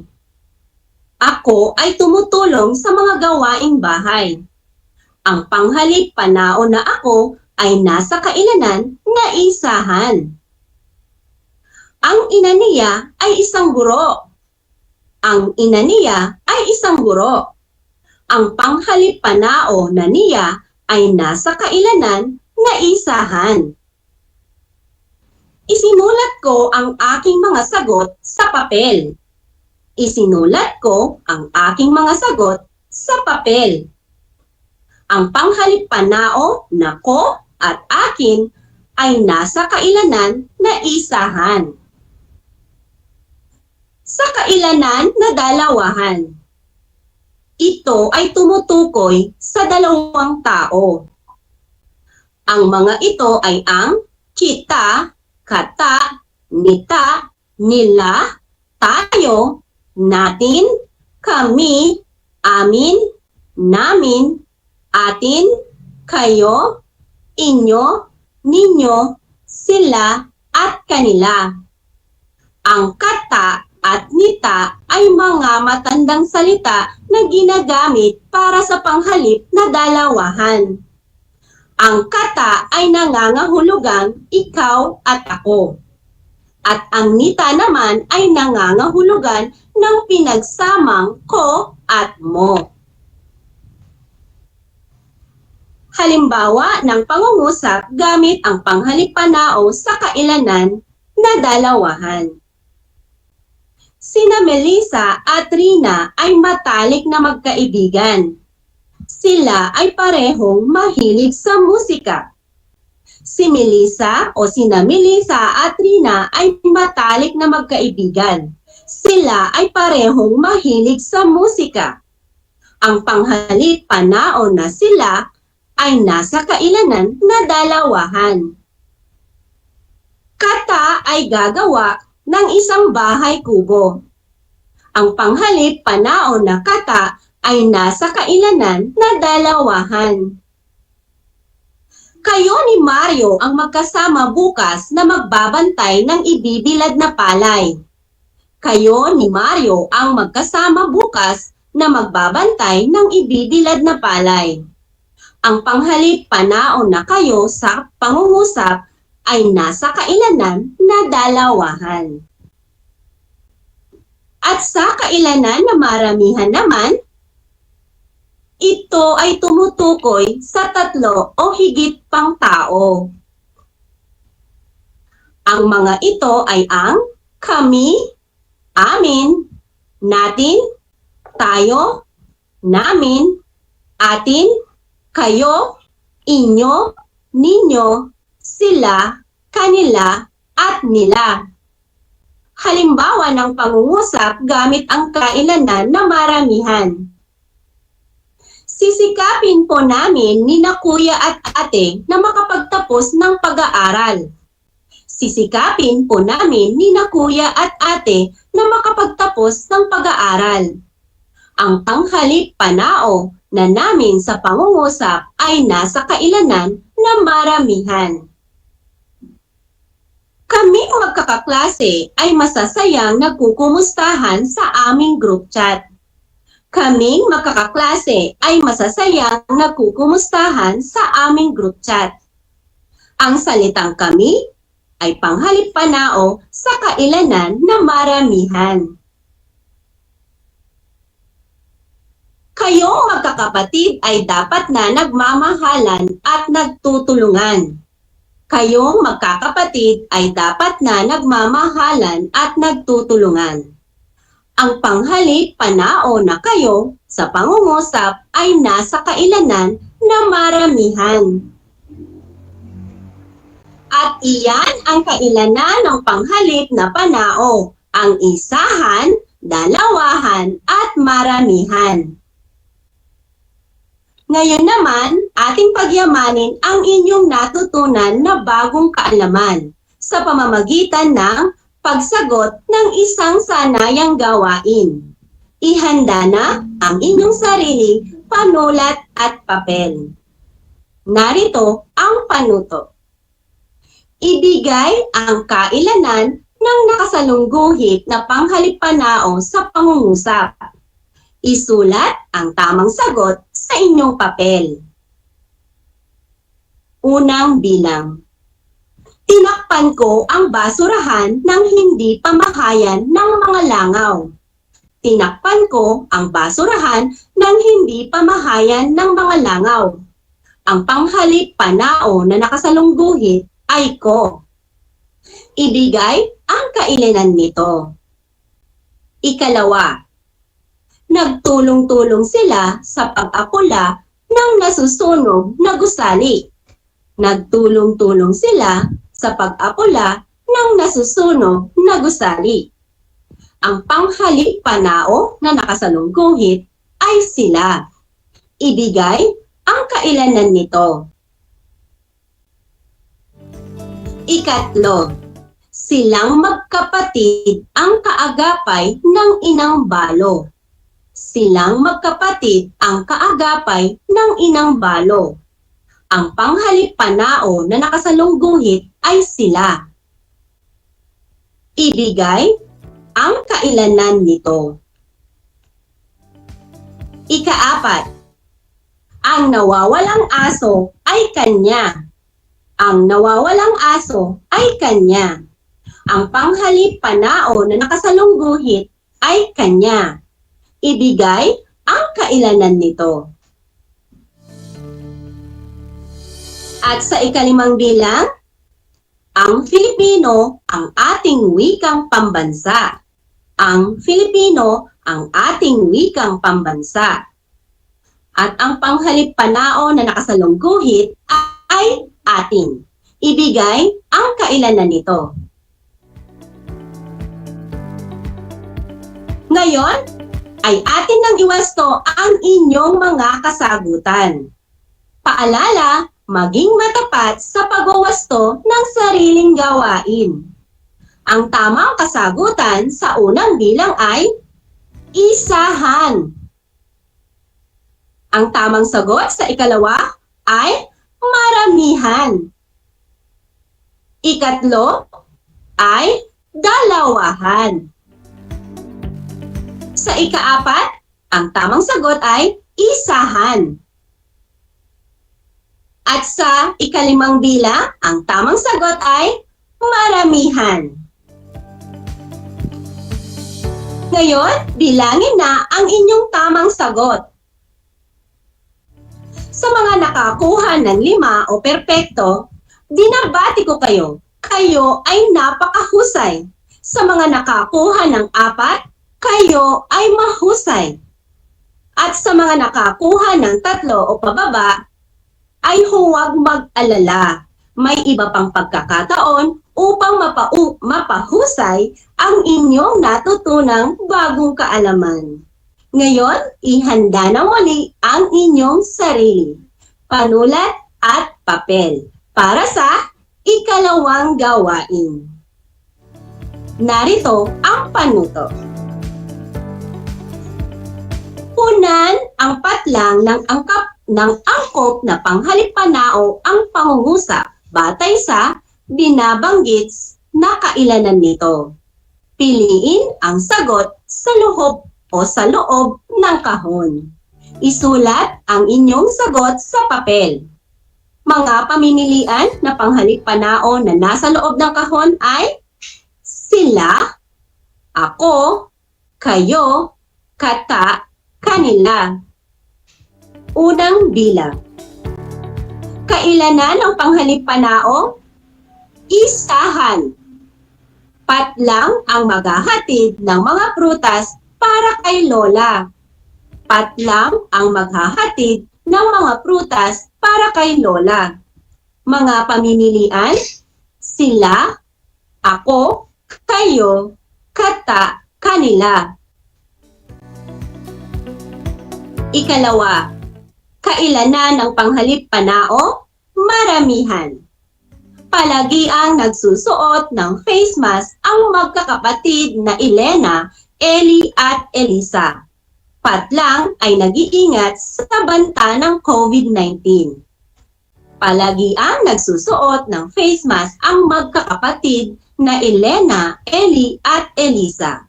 Patlang ay nag-iingat sa banta ng COVID-19. Mga pamimilian, sila, ako, kayo, kata, kanila. Ikatlo, kailanan ng panghalip panao, dalawahan. Patlang ni Marco ang magbabantay ng bahay. Patlang ni Marco ang magbabantay ng bahay. Mga pamimilian, sila, ako, kayo, kata, kanila. Ikaapat, kailanan ng panghalip panao, maramihan. Si Megan ang presidente ng patlang klase. Si Megan ang presidente ng patlang klase. Mga pamimilian, sila, ako, kayo, kata, kanila. At sa ikalimang bilang, kailanan ng panghalip panao, dalawahan. Patlang ay maglinis bago umalis ng bahay.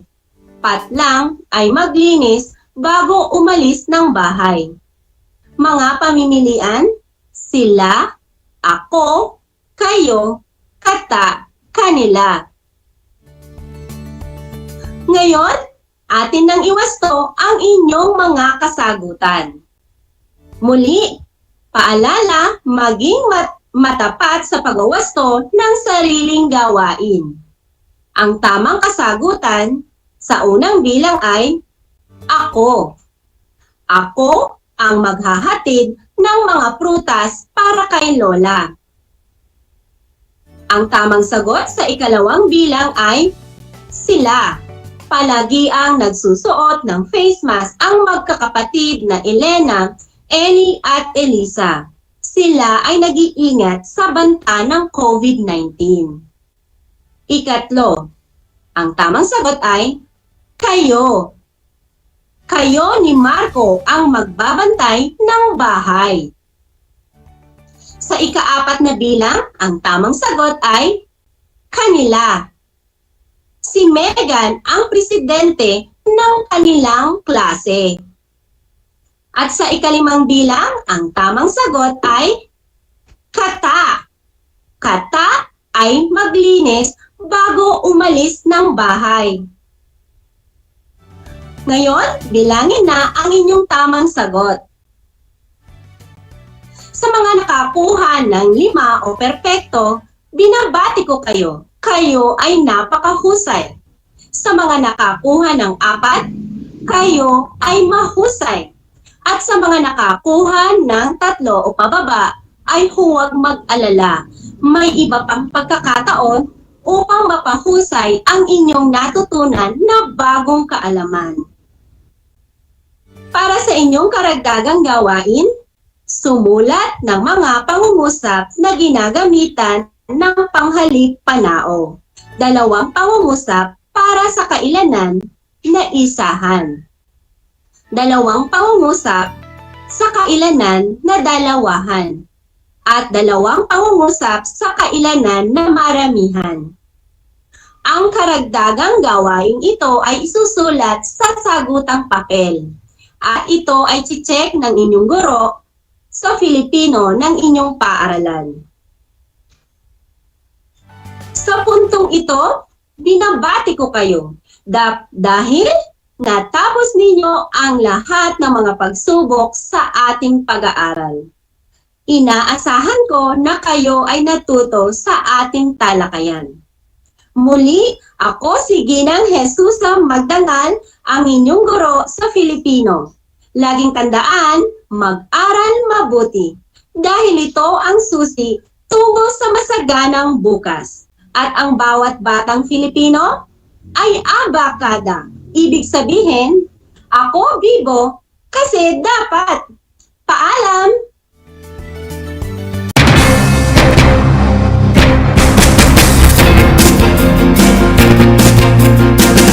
Thank you.